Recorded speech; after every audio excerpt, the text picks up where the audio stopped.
Yes, we are live now. Hello friends, this is Imanshi and welcome to Let's Learn. सभी को good evening, नमस्कार, राम राम, सत श्री अकाल, अस्सलाम वालेकुम, whatever you feel connected with.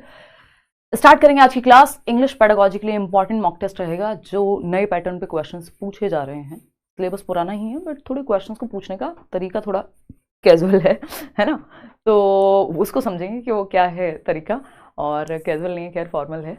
तो स्टार्ट करेंगे, समझेंगे कहानी क्या है। सभी को मैरी क्रिसमस, तुलसी दिवस की हार्दिक शुभकामनाएं, और जो जिस चीज़ को विश्वास रखता है, जिस चीज़ में जो मनाना चाहे वो मनाए।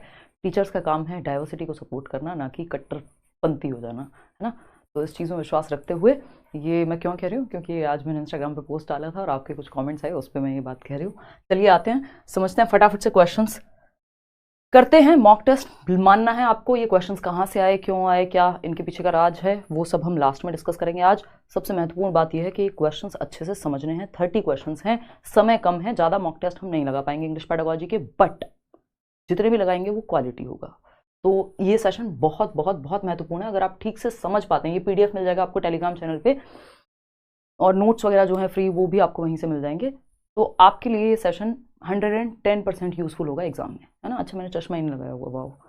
चलो खैर, मतलब ऐसा नहीं है मेरे को दिखता ना हो बिना चश्मे के, मतलब नंबर वाला चश्मा नहीं है, बट लाइट्स को थोड़ा सा ब्लॉक करने में मदद करता है। लाइक शेयर सब्सक्राइब आप कर दीजिएगा। पहला क्वेश्चन आपके सामने या समक्ष प्रस्तुत है और आपको देना है जवाब पोल में, ठीक है जी। करें शुरुआत? हाँ, करें फटाफट से शुरुआत। बहुत बढ़िया। हाँ, लेट हूँ यार मैं थोड़ी, कल कई इंटरव्यूज हो गए थे, मेरे को ऑफिस जाना पड़ा था। कुछ KVS के जो है सिलेक्टेड कैंडिडेट्स कह लीजिए, अपने लर्नर्स कह लीजिए, वो आए हुए थे। और जैसा कि आपको पता ही है, तबीयत थोड़ी डाउन है आजकल, तो आने जाने में थोड़ी एनर्जी ज़्यादा खर्च हो गई। फिर मेरी ये जो है एक D.Ed की मैम थी, उनसे मिल ली मैं, तो थोड़ा सा भागम भाग हो गई, तो उस वजह से आज थोड़ा सा डाउन फील हो रहा है। बट बढ़िया लग रहा है, मतलब इतनी कोई दिक्कत नहीं है। बट हाँ, थोड़ा सेशन लेट है, और आज बैच में भी क्लास आपकी नहीं हुई है, कल से हम कंटिन्यू करेंगे उसको भी। यार ये सब बातें चलती रहेंगी, है ना। थोड़ा बहुत अपडेट आपको मेरी ज़िंदगी का, मुझे आपको ये होता रहना चाहिए टीचिंग में। चलिए आते हैं फर्स्ट क्वेश्चन पे, बातें छोड़ते हैं अब। फर्स्ट क्वेश्चन सॉल्व कीजिएगा और फिर हम समझेंगे कि कहानी है क्या पिक्चर्स के through. While planning lessons for young learners, यानी छोटे बच्चों के लिए जब आप लेसन्स प्लान कर रहे हो, चाहे आपकी लैंग्वेज 1 हो, लैंग्वेज 2 हो, पेपर 1 हो, पेपर 2 हो, सभी के लिए ये हेल्पफुल है क्योंकि सिलेबस एकदम सेम है। While planning lessons for young learners, the teacher decided to focus on the total physical response. Total physical response TPR, Hindi में क्या कहते हैं इसको? संपूर्ण शारीरिक प्रतिक्रिया। बहुत महत्वपूर्ण है, लगातार पिछले 3 बार से क्वेश्चन हिंदी और इंग्लिश पेडागॉजी दोनों में आ रहे हैं, ठीक है ना। Which one of the following should be used to include TPR in the class? यानी कि टोटल फिजिकल रिस्पॉन्स को इंक्लूड करने के लिए कौन सी एक चीज है to include TPR in the lesson? क्या करें हम कि टोटल फिजिकल रिस्पॉन्स को हम इंक्लूड कर पाएं? ये एक मेथड है अपने आप में पढ़ाने का, ठीक है ना। लैंग्वेज में यूज होता है, भाषा को पढ़ाने में। पहला ऑप्शन है must keep activities aside and instead ask questions and motivate them to respond. देखिए, जिस मेथड का नाम है टोटल फिजिकल रिस्पॉन्स, उसमें हम कह रहे हैं कि एक्टिविटीज को असाइड कर दो, यानी साइड कर दो, एक्टिविटीज को हटा दो और सिर्फ क्वेश्चंस पूछो, बच्चों को मोटिवेट करो। तो भाई ये काम नहीं चल पाएगा। क्यों? क्योंकि जिस मेथड का नाम ही टोटल फिजिकल रिस्पॉन्स है, यानी शारीरिक क्रिया करनी पड़ेगी मेथड में, उसमें हम कह रहे हैं कि एक्टिविटी को ही हटा दें, एक साइड कर दें, तो ये तो गलत है। बी ऑप्शन पे जाएंगे, must ensure to add some bodily activities in class. बिल्कुल नाम से ही, एज नेम सजेस्ट, के जो टोटल फिजिकल रिस्पॉन्स है वो हमारे बॉडीली रिस्पॉन्सेज के बारे में है ना, कि हम कैसे बॉडी से रिस्पॉन्स कर रहे हैं। कोई बात नहीं गरिमा, कल से लूंगी मैं क्लास, है ना, उतना बेहतर नहीं महसूस हो रहा था उस समय। Must ensure to add some bodily activities in class, यानी कि आपको ये पक्का करना चाहिए अगर आप इस मेथड को अप्लाई कर रहे हैं कि आपको बच्चों को एक्टिविटीज करानी है क्लास में। इसका उदाहरण अभी हम समझेंगे। सी ऑप्शन है choose activities that help them stay in their seats and work in pairs और ग्रुप्स, यानी सीट पर ही बैठकर उनको वहीं पे काम मिल जाए, ग्रुप में काम कर लें। ये बात अच्छी थी, बट सीट पे बैठने का मतलब है कि वो बच्चा फिजिकली एक्टिव नहीं है, और ये मेथड में एक्टिव होना जरूरी है। Must add some listening activity in the class, again ये भी पैसिव हो जाएगा, बच्चों को हमें फिजिकल रिस्पॉन्स कराना है। एक पता नहीं, मेरे नाम भूल गई, कोई तो मतलब एक कविता है, ऐसी बहुत सारी कविताएं। अगर हम बात करें कि हम हाथों का, शरीर का, जेस्चर्स का प्रयोग करके छोटी क्लासेस के लिए हम एक्टिविटीज कराते हैं, है ना। एक हाथी बड़ा सा था, तो ये हाथों से मैं बताने की कोशिश कर रही हूँ। ऐसे ही बच्चे टोटल फिजिकल रिस्पॉन्स में करते हैं। मछली जल की रानी है तो मछली के एक्टिविटी करके दिखा रहे हैं बच्चे, टीचर भी कर रहा है और बच्चों को रिपीट करने को कह रहा है या रही है, तो वो सेम चीज करेंगे। इसका मतलब बच्चों को हमें इंश्योर करना है, पक्का करना है कि वो बॉडीली एक्टिविटीज करें क्लास में, तभी टोटल फिजिकल रिस्पॉन्स मेथड लागू हो पाएगा। अगर इसका उदाहरण देखें तो हम ये देख सकते हैं, आपने वो प्यासे कौए की जो कहानी है, ये हिंदी में भी सेम मेथड है, इंग्लिश में भी सेम मेथड है। दीक्षा धन्यवाद। तो अगर हम बात करें कि ये बच्चे जो हैं टीचर को एक्टिविटी कराएंगे, अब देख रहे हो आप, ये सीट पे नहीं है बच्चे, ये फिजिकल एक्टिविटी कर रहे हैं क्लासरूम में, है ना, हवा चली, ऐसे हुआ, ये हुआ, तो शरीर के माध्यम से फिजिकल रिस्पॉन्स है। दूसरा, अगर हम एक कौवा प्यासा था की भी कहानी पढ़ रहे हैं, तो उसमें भी टीचर क्या कर रहे हैं, या बच्चे भी साथ साथ क्या कर रहे हैं, टीचर कह रही है कि जैसे जैसे मैं कर रही हूं एक्टिविटीज, वैसे वैसे आपको वो चीज रिपीट करनी है। मतलब कैसे कि भाई एक कौवा प्यासा था, उसने कहीं पे देखा, तो वो आप एक्टिंग कर रहे हो उस कौवे की पूरे अपनी बॉडी का इस्तेमाल करके। तो ऐसी बहुत सारी कविताएं हैं, है ना, कि चंदा मामा कभी छोटे हो जाते हैं, बड़े होते हैं, दुनिया भर के जो है आपकी स्टोरी टेलिंग में और आपका पोएम्स में ये मेथड यूज होता है। ठीक है ना, हिंदी और इंग्लिश दोनों में ही। यानी भाषा को सीखने में टोटल फिजिकल रिस्पॉन्स, जिसमें बच्चा एक्टिव होगा, एक्टिविटी फिजिकल रिस्पॉन्स करके दिखाएगा। अगर वो हाथी की बात कर रहा है तो हाथी अपने जेस्चर से दिखाएगा बना करके। क्वेश्चन नंबर 2 देखिएगा, ये क्या कहता है, which approach to grammar encourages the belief that learning a language is a matter of learning rules. यानी कि कौन सा एक मेथड है ग्रामर को सिखाने का, जिसमें हम ये कहते हैं कि अगर आपको भाषा सीखनी है तो आप रूल्स को सीख लीजिए। यानी learning a language is a matter of learning rules, rules सीख करके ही आप भाषा सीख सकते हैं। अप्रोच टू ग्रामर, ग्रामर यानी व्याकरण को सिखाने की अप्रोच है। रूल्स तो व्याकरण में ही आते हैं ना, अगर हम देखें तो अब आप सब आंख बंद करके ग्रामर ट्रांसलेशन लगा रहे हैं। एक नजर में मुझे भी लगा था कि हाँ यार ये, बट आप जब ध्यान से नहीं पढ़ते और पहला ही ऑप्शन आपको भटकाने के लिए दे दिया गया एग्जाम में, तो ये ऐसा ही लगेगा। लेकिन यहां पे लिखा क्या है, ये लास्ट वाली लाइन ध्यान से पढ़नी है, learning a language is a matter of learning rules. Approach to grammar, grammar सीख रहे हैं लेकिन किसके थ्रू, रूल्स के थ्रू, कॉन्टेक्स्ट के थ्रू नहीं। एक हम ग्रामर सीखते हैं लिटरली, है ना। मैम इंग्लिश में कौन सा नेगेटिव वर्ड है और कौन सा पॉजिटिव वर्ड है, प्लीज एक बार पढ़ा दीजिएगा। मैं ओवरऑल पढ़ा दूंगी, जो पेडागोजी में पॉजिटिव और नेगेटिव वर्ड्स होते हैं उस पर चर्चा कर लेंगे पेपर से पहले, ठीक है ना, जो भी आपका नाम है, ठीक है। चलिए खैर, अगर हम बात करें यहां पे, तो हमें पता है एक तो ग्रामर को पढ़ाने का तरीका, जो बेस्ट तरीका है वो है कॉन्टेक्स्ट में पढ़ाना। यानी आपको स्टोरी पढ़ा रहे हैं, उसी में आपने बता दिया कि ये जो राम की बात हो रही है, तो ये राम क्या है, नाउन है, तो आपने संदर्भ में समझा दिया। ये बेस्ट तरीका है ग्रामर को सिखाने का, कि आप कॉन्टेक्स्ट में बता दे रहे हैं, ना कि रूल्स रटवा रहे हैं। दूसरा तरीका है रूल्स के माध्यम से ग्रामर सिखाएं। तो यहां पे ग्रामर को एनकरेज कर रहे हैं, तो ग्रामर का मतलब ग्रामर ट्रांसलेशन नहीं होता, वो भाषा को सीखने की विधि है, ग्रामर को सीखने की विधि नहीं है ग्रामर ट्रांसलेशन। मतलब ग्रामर भी आ जाएगा इसमें, लेकिन ऐसा नहीं है कि सिर्फ ग्रामर सिखा रहे हैं हम, यहां पे रूल्स सिखा रहे हैं। ग्रामर ट्रांसलेशन मेथड में क्या होता है, जिसको हम व्याकरण क्या कहेंगे, ट्रांसलेशन को कुछ तो बोलते हैं, हाँ परिवर्तन कह लीजिए, जो भी कहते होंगे, तो इसको हम व्याकरण क्या है, ट्रांसलेट कर रहे हैं आप। एक बार मेरे को कमेंट करके बताओ, मैं रिकॉल नहीं कर पा रही हूं कि इसको हिंदी में क्या कहते हैं। खैर, ग्रामर ट्रांसलेशन की अगर हम बात करें, तो ग्रामर ट्रांसलेशन जो है वो मदर टंग में ट्रांसलेट करके भाषा को सीखने पे जोर देता है। इसका मतलब सिर्फ ये नहीं आप रूल्स रट रहे हैं ग्रामर ट्रांसलेशन में। अनुवाद, बहुत बढ़िया। तो व्याकरण अनुवाद विधि, इसको ओल्डेस्ट मेथड भी कह देते हैं, ट्रेडिशनल मेथड भी कह देते हैं, पारंपरिक विधि, है ना, तो ये सब इसको कह देते हैं। हिंदी मीडियम वाले भी इसको जरूर देखें, क्योंकि हिंदी पेडागोजी और इंग्लिश में रत्ती भर का फर्क बचा नहीं है। यही क्वेश्चंस ट्रांसलेटेड मिलते हैं आपको हिंदी पेडागोजी में अब, है ना।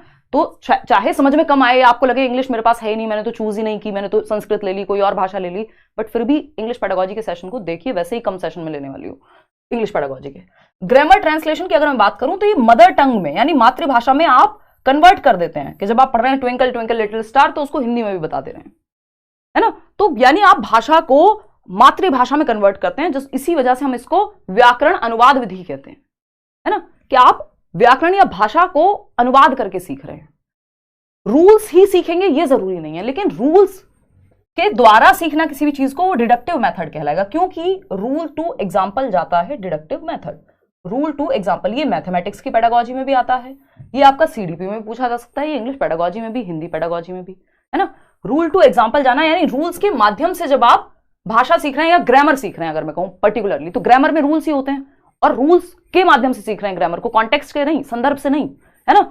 तो ये डिडक्टिव मेथड हो गया। कम्युनिकेटिव है जब आप लैंग्वेज का यूज करके, लैंग्वेज को यूज करके जब भाषा सीख रहे हैं, ठीक है ना। इंडक्टिव हो गया एग्जाम्पल टू रूल। तो डिडक्टिव और इंडक्टिव को 1 मिनट के लिए समझ लेते हैं, क्योंकि ये किसी ना किसी एक क्वेश्चन इस पे जरूर आ जाता है किसी भी सब्जेक्ट में, चाहे आपका कोई भी लैंग्वेज 1 हो, लैंग्वेज 2 हो, पेपर 1 हो, पेपर 2 हो, इवन किसी भी सब्जेक्ट में क्वेश्चन पूछा जा सकता है। 1 मिनट में समझ लेते हैं बहुत आसानी से। हालांकि मैंने इस पर बहुत कई साल पहले की एक वीडियो है, इंडक्टिव मेथड और डिडक्टिव मेथड। इसमें मैथ्स में भी क्वेश्चन आता रहता है। इंडक्टिव मेथड और डिडक्टिव मेथड, इंडक्टिव को हम आगमन विधि कहते हैं और डिडक्टिव को हम निगमन विधि कहते हैं। इतनी बात क्लियर है हमको? निगमन विधि, है ना। जल्दी में नहीं रहना, 30 सेकंड की रील नहीं देख रहे हो, पढ़ाई कर रहे हो, तो पेशेंस बना के रखना होता है पढ़ाई में तभी, क्योंकि लर्निंग क्या है, ग्रेजुअल है, धीरे धीरे दिमाग में जाती है। हम क्या सोचते हैं, वीडियो पढ़ाई की तो जितनी जल्दी देख लें उतना बढ़िया है, बाकी सारे दिन चाहे हम कुछ भी देखते रहें। तो आगमन विधि की जब हम बात कर रहे हैं यहाँ पे, तो आगमन विधि यानी इंडक्टिव मेथड, जिसकी हम बात करते हैं कि एग्जाम्पल टू रूल जाती है, यानी उदाहरण से, एग्जाम्पल टू रूल, उदाहरण से नियम की ओर, उदाहरण से नियम की ओर। अभी किसी भी, ये लैंग्वेज को पढ़ाने में भी यूज हो सकती है और ये किसी भी सब्जेक्ट को पढ़ाने में इस्तेमाल किया जा सकता है, क्योंकि ये मेथड है, तो इससे आप कुछ भी पढ़ा लीजिए। तो एग्जाम्पल टू रूल क्या है, आप पहले उदाहरण देते हैं। आप कहते हैं बच्चों अपनी फेवरेट डिश का नाम बताओ, उन्होंने बताया छोले भटूरे। अपनी फेवरेट जगह का नाम बताओ, उन्होंने बताया आगरा। अपने फेवरेट पर्सन का नाम बताओ, उन्होंने बताया निशा, है ना। या अपना नाम बताओ, अपनी माता जी का नाम बताओ। ये सब आपने लिख लिए ब्लैक बोर्ड पे, और फिर कहा कि जितने भी उदाहरण हैं ये सब संज्ञा कहलाते हैं, क्योंकि किसी व्यक्ति, वस्तु, स्थान के नाम को संज्ञा कहते हैं। Name of a person, place और thing is known as noun itself. तो ये क्या हुआ, आपने पहले एग्जांपल्स दिए, बाद में आप रूल पे गए हैं। तो ये इंडक्टिव मेथड है, छोटी क्लासेस के लिए बहुत बेहतर रहता है। इसमें बच्चे ज्यादा एग्जांपल, मतलब ज्यादा एक्टिव रहते हैं।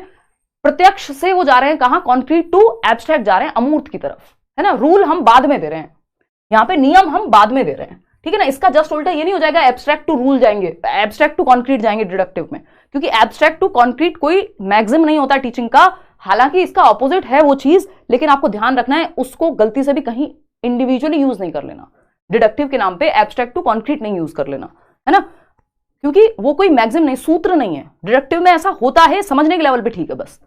तो एग्जाम्पल टू रूल, और यहां रूल टू एग्जाम्पल, जब आप नाउन की डेफिनेशन पहले दे दे रहे हैं और बाद में आप उदाहरण बता रहे हैं, कि जब मैंने नाउन की डेफिनेशन लिख दी बोर्ड पे पहले कि name of a person, place और thing is known as noun, और बाद में एग्जांपल दिए कि देखिए ये जो सिटी है, दिल्ली भी एक नाउन है, ये भी एक नाउन है, ये खाना, ये शहर, ये चीजें जो भी आप देख रहे हैं सब नाउन का ही उदाहरण है, ठीक है ना। ये इतनी बात क्लियर है। 15 नंबर साइंस एंड मैथ्स मिलाकर के 20 नंबर की पेडागोजी आएगी, तो 10-10 ही मानो आप। नहीं, 15 नंबर की आती पेपर 1 में चारू, देखिएगा एक बार।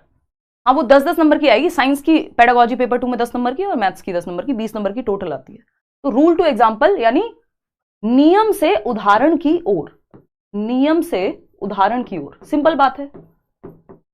इसको हम कह सकते हैं नोन टू अननोन। नोन क्या होता है, उदाहरण, या इसको हम कहते हैं स्पेसिफिक टू जनरल जाना, विशिष्ट। उदाहरण हमेशा विशिष्ट होता है, स्पेसिफिक टू जनरल।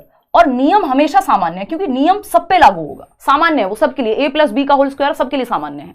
लेकिन जब आप एक क्वेश्चन सॉल्व कर रहे हैं तो वो स्पेसिफिक है, जिसमें आपने, अगर मैं बात करूं रूल क्या है, कि भाई अगर हम बात कर रहे हैं, हम नाउन पढ़ रहे हैं या कुछ भी पढ़ रहे हैं, हमने बताया कि भाई ये एक क्या बोलते हैं, मैं एग्जैक्टली रिकॉल नहीं कर पा रही हूं, बट गर्ल की हमने बात की, तो एक जनरल सामान्य बात हो गई। लेकिन जब मैं हिमांशी की बात कर रही हूं तो वो स्पेसिफिक है। तो जब मैं हिमांशी का या निशा का एग्जाम्पल देकर बता रही हूँ कि ये सब गर्ल्स के नेम है, तो मैं स्पेसिफिक टू जनरल जा रही हूँ, विशिष्ट से सामान्य की ओर जा रही हूं। लेकिन जब मैं रूल बता दे रही हूं आपको, कि रूल क्या है, कि परिभाषा बता दी आपको, a+b का होल स्क्वायर पहले बता दिया, और फिर हम गए एग्जाम्पल पर। तो जनरल टू स्पेसिफिक, सामान्य से विशिष्ट की ओर। रूल सबके लिए सामान्य है, इसलिए सामान्य से विशिष्ट की ओर। कि ऐसा एक क्वेश्चन आया था ना, कि आपने पहले क्या किया मैथ्स में, कि सबको शीट दे दी ट्राइंगल की, 4 शीट्स दी टीचर ने, और फिर पहचानने को कहा कि इनमें से राइट एंगल ट्राइंगल कौन सा है। तो इंडक्टिव मेथड है, पहले एग्जांपल सेट किया, बाद में आप रूल बता रहे हैं, ठीक है ना। अगर पहले ही रूल बता देंगे, बाद में एग्जांपल देंगे, तो वो डिडक्टिव हो जाएगा। यही बेसिक बात आपको ध्यान रखनी है, ज्यादा नहीं चक्कर में पड़ना। तो B option is the right answer. आगे बढ़ेंगे, क्वेश्चन नंबर 3 देखिएगा। क्वेश्चन नंबर 3 क्या कहता है भाई, फटाफट से जवाब दीजिए। A teacher is planning to give a free writing task to learners in class 5। 5वीं कक्षा के बच्चों को एक टीचर प्लान कर रही है कि एक राइटिंग टास्क दिया जाए, जिसमें वो फ्री राइटिंग कर पाए, यानी जो उनके मन में आ रहा है वो लिख पाए, ठीक है बात। अगर इसको हम देखें, इसके बाद क्या पूछा है इन्होंने, गर्मी लग गई भाई। इसके बाद इन्होंने पूछा है which one of the following should be focused on most by the teacher. जब आप फ्री राइटिंग की बात करते हैं, यानी बच्चों को फ्री फ्लो में बहने देने की बात करते हैं, जो उनके मन में आ रहा हो उस पर चलने देने की बात करते हैं, ठीक है जी। तो अगर हम यहां पे ये चीज देखें तो कौन सा ऑप्शन सही होगा? The hand writing of the learner, यानी बच्चे की हैंड राइटिंग पे आप ध्यान देंगे जब फ्री फ्लो की बात कर रहे हैं या फ्री राइटिंग की बात कर रहे हैं। फ्री राइटिंग का मतलब ये नहीं है कि मुफ्त में होती है। ये फ्री राइटिंग का मतलब है आपके थॉट पे कंट्रोल नहीं है, आपके मन में जो आ रहा है आप अपने आप को जैसे डायरी लिखते हैं, आप अपने मन से लिख रहे हैं चीजें, जो आपके मन में आ रहा है खुद को अभिव्यक्त कर रहे हैं, ठीक है ना। तो हम हैंड राइटिंग पे ध्यान देंगे। देखिए हैंड राइटिंग मेन मुद्दा नहीं हो सकता, क्योंकि फ्री राइटिंग में विचारों की अभिव्यक्ति पे ध्यान है, यानी एक्सप्रेशन ऑफ थॉट पे ध्यान है। एक्यूरेसी ऑफ द कंटेंट, कि कहीं उन्होंने गड़बड़ तो नहीं कर दी किसी स्पेलिंग में। एक्यूरेट का मतलब क्या कि स्पेलिंग मिस्टेक तो नहीं है कोई, या इस तरह की कोई चीज, तो ये देखेंगे। फ्री राइटिंग में महत्वपूर्ण है फ्लुएंसी ऑफ द कंटेंट, यानी कितने धारा प्रवाहिता से उन्होंने अपने विचारों को व्यक्त किया है, वो इंपॉर्टेंट है, ठीक है ना। तो हम कितने धारा प्रवाहिता से यानी फ्लुएंसी से अपने विचार को फटाफट लिखते जा रहे हैं, बच्चे ने अपने आप को एक्सप्रेस कितना किया, अपने विचारों को अभिव्यक्त कैसे किया, वो महत्वपूर्ण है, ना कि कितना एक्यूरेट लिखा है उसने। 5वीं क्लास का बच्चा है यार, अब उससे क्या एक्सपेक्ट कर रहे हैं? वो अपने विचारों की अभिव्यक्ति के लिए उसका एक्सप्रेशन बेटर हो, बोलने को लेके, लिखने को लेके। फ्री राइटिंग है तो लिखने को लेके, इसलिए fluency of the content matter करती है कि उसके थॉट्स फ्लुएंट हैं, एक दूसरे फटाफट से आ रहे हैं उसके दिमाग में विचार, और एक दूसरे से जुड़े हुए हैं, कोहेरेंट भी हैं, ठीक है ना। बना देंगे गौरी दत्ता। अगर हम बात करें बोथ फ्लुएंसी एंड एक्यूरेसी, भाई फ्लुएंसी तो ठीक है, लेकिन एक्यूरेसी 5वीं क्लास के बच्चे से एक्सपेक्ट करना गलत होगा, फ्री राइटिंग में तो स्पेशली, है ना। वहां उसके विचारों को बहने देने की जगह मिलनी चाहिए, ना कि एक्यूरेटली आप ये देखेंगे ग्रामेटिकली सही है कि नहीं है, स्पेलिंग सही है कि नहीं है, ये सब सेकेंडरी बातें हैं, ठीक है ना। बहुत बढ़िया है सर। चलिए खैर आगे बढ़ते हैं। तो C option is the right answer. Next question पे पढ़ते हैं। नेक्स्ट क्वेश्चन है, ये भी क्वेश्चन बहुत ही फेमस, कॉमन, जो आप कहना चाहें कह सकते हैं, हिंदी इंग्लिश दोनों में आने लग गया है। पहले सिर्फ इंग्लिश में आया करता था, लेकिन अब हिंदी की पेडागोजी आपको पता है ट्रांसलेटेड है किससे? इसी इंग्लिश की पेडागोजी से, ठीक है जी। तो top down means attend to the overall meaning, यानी टॉप डाउन अप्रोच होती है एक, और एक होती है बॉटम अप, जैसे हम अभी इंडक्टिव डिडक्टिव पढ़ रहे थे। तो टॉप डाउन का मतलब है, टॉप डाउन का मतलब क्या है? Attend to the overall meaning, यानी आप ओवरऑल मीनिंग, एक जस्ट एक सार निकाल रहे हैं किसी कहानी से, किसी कविता से, या जिस भी टेक्स्ट से एक। What does bottom up mean? अब इन्होंने टॉप डाउन खुद से बता दिया और बॉटम अप आपसे और मुझसे पूछ लिया। कैसे देखें फिर? पहला ऑप्शन है focus on asking short answer type questions. Bottom up और जो टॉप डाउन अप्रोच है, इसमें छोटे क्वेश्चन बड़े क्वेश्चन पूछना मुद्दा नहीं है ना। तो ये इसके बारे में है ही नहीं, ये तो अला बला कहीं और की ही बात चल रही है, जो यहां कनेक्टेड ही नहीं है, क्वेश्चन का कोई संबंध ही नहीं है इस बात से। Focus on the gist of the text and abstract ideas, यानी जो सार है, जस्ट है, जैसे आप मूवी का जो सार है वो 2 मिनट में आके बता देते हैं, है ना। 2.5 घंटे की मूवी आप 10 मिनट में जस्ट निकाल के बता देते हैं कि यार ये सार है इसका, और क्या अमूर्त आइडियाज हैं। देखो जस्ट की बात जब होती है एज अ होल होती है, और वो टॉप डाउन अप्रोच में आता है, ना कि बॉटम अप में। तो ये टॉप डाउन का उदाहरण है, इनको अभी समझेंगे अलग से, है ना। अभी आप ये नोट कर लीजिएगा ताकि आपको आइडिया रहे कि अगर टॉप डाउन पूछा होता तो आंसर क्या होता। फोकस ऑन प्री रीडिंग, देखो प्री रीडिंग एक्टिविटीज होती है, आपको आइडिया लग जाए कि किस बारे में है ना, ये किस बारे में है टेक्स्ट, तो वो भी फिर आपका इधर ही चला जाएगा, उसका भी बॉटम अप से कोई ताल्लुक नहीं है। एक ही ऑप्शन बचता है, focus on the words and phrases of the text, यानी आप शब्दों पे ध्यान दे रहे हैं उस टेक्स्ट के। मान लीजिए कोई स्टोरी पढ़ रहे हैं तो वर्ड मीनिंग पे ध्यान दे रहे हैं, फिर वर्ड से फ्रेजेस, वर्ड्स जोड़ जोड़ करके हम फ्रेज बना रहे हैं, फिर सेंटेंस पे जाएंगे, है ना। तो ये क्या होगा? ये बॉटम अप अप्रोच कहलाती है। 50% लोग सही उत्तर इसमें दे रहे हैं। अब एक बार समझ लेते हैं बॉटम अप और टॉप डाउन में अंतर क्या है, हिंदी इंग्लिश दोनों के लिए इंपॉर्टेंट है। अगर हम बॉटम अप अप्रोच की बात करें, अगर हम इसको हिंदी में भी बॉटम अप ही लिख लीजिएगा, बॉटम अप अप्रोच की बात करें और यहां हम टॉप डाउन अप्रोच की बात करें, देखो जैसा कि as the name suggest, top down यानी टॉप से डाउन। टॉप क्या होगा? होल, कंप्लीट, कंप्लीट से आप पार्ट्स की तरफ जा रहे हैं। ये अभी अभी मैं लिख रही हूं, ऐसा कहीं आपको किताब में नहीं मिलेगा। कंप्लीट टू पार्ट्स, कि आप कंप्लीट से कहां जा रहे हैं? पार्ट्स की तरफ। और अगर बॉटम अप की बात करूं तो हिस्सों से, पार्ट्स से आप किधर जा रहे हैं? एक कंप्लीट टेक्स्ट की ओर या एक होल की ओर, जो उस एक कहानी का, कविता का सार है, उसकी तरफ। कैसे होती हैं चीजें समझते हैं एक बार। अगर हम बात करें यहां पर, तो जो बॉटम अप है उसमें सिंपल सी बात है, बॉटम अप का मतलब ये आपको वर्ड मीनिंग से आप शुरू करेंगे, बॉटम से अप। तो सबसे छोटा जो बॉटम क्या है किसी भी लैंग्वेज में?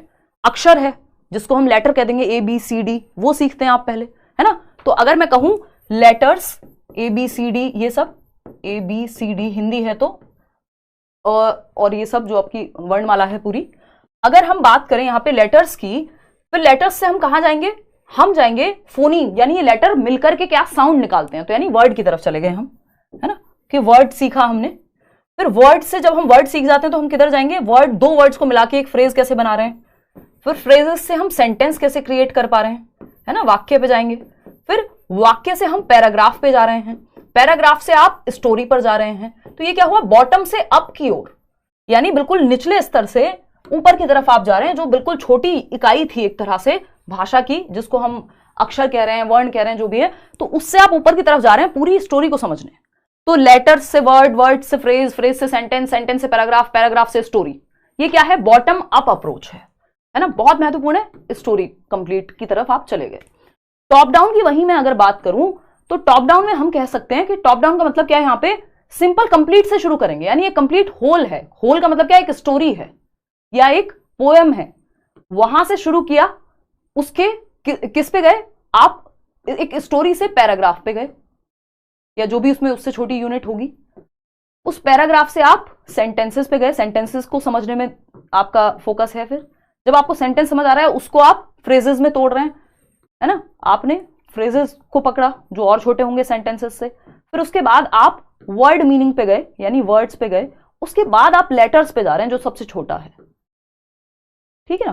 तो ये टॉप डाउन मतलब एक कंप्लीट से आप नीचे की तरफ आ रहे हैं। भाषा को सीखने के दो तरीके हैं, एक तरह से दो अप्रोचेस हैं कि आप जब कंप्लीट लैंग्वेज से शुरू कर रहे हैं तो टॉप डाउन, टॉप से डाउन आ रहे हैं।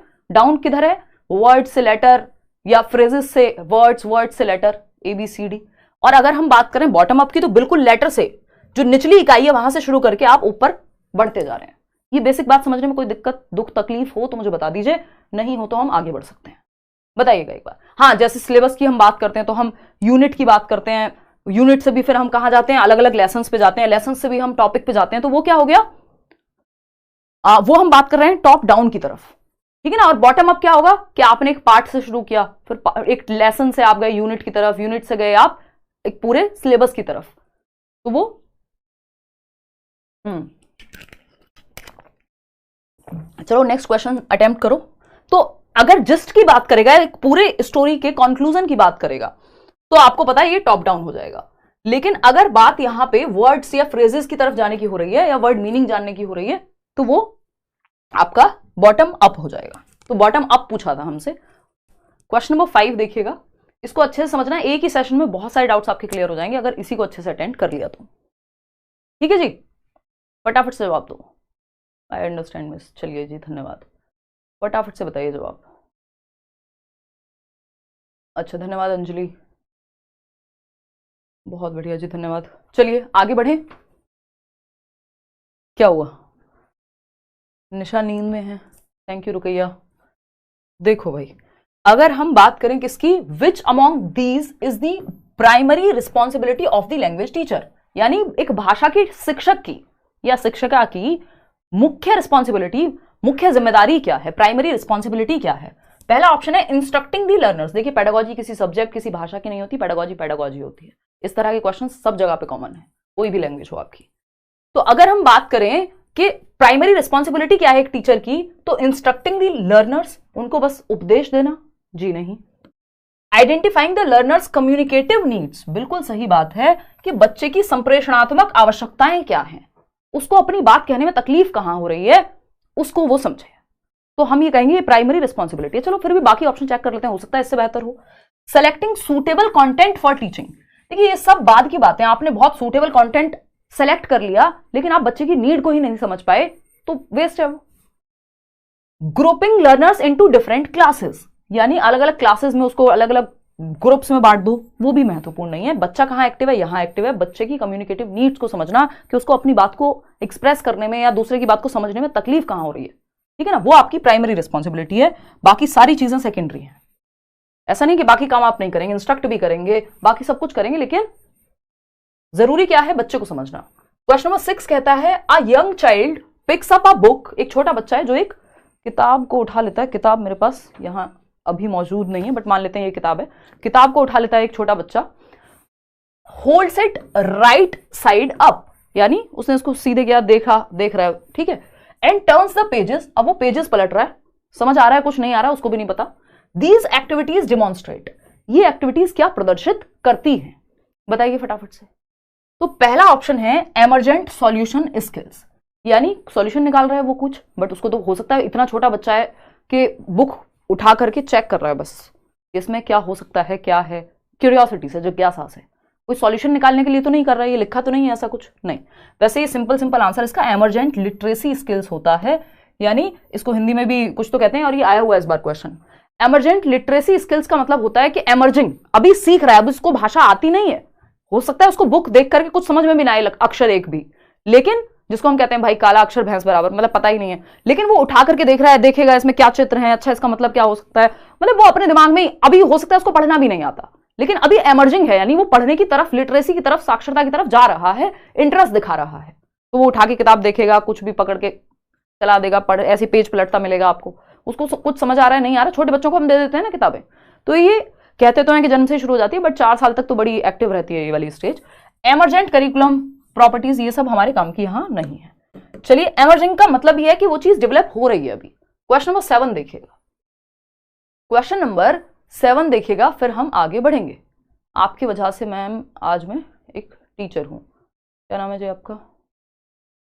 एक तो हमें ना कमेंट पढ़ने में इतनी दिक्कत होती है, रूबल कह रहे हैं, बहुत बढ़िया रूबल, और आप सभी को बधाई, जो भी लोग चाहे वो बिहार में सेलेक्ट हुए हों, केंद्रीय विद्यालय में सेलेक्ट हुए हों, या अलग अलग जगह पे पहले ही सेलेक्टेड हैं, है ना।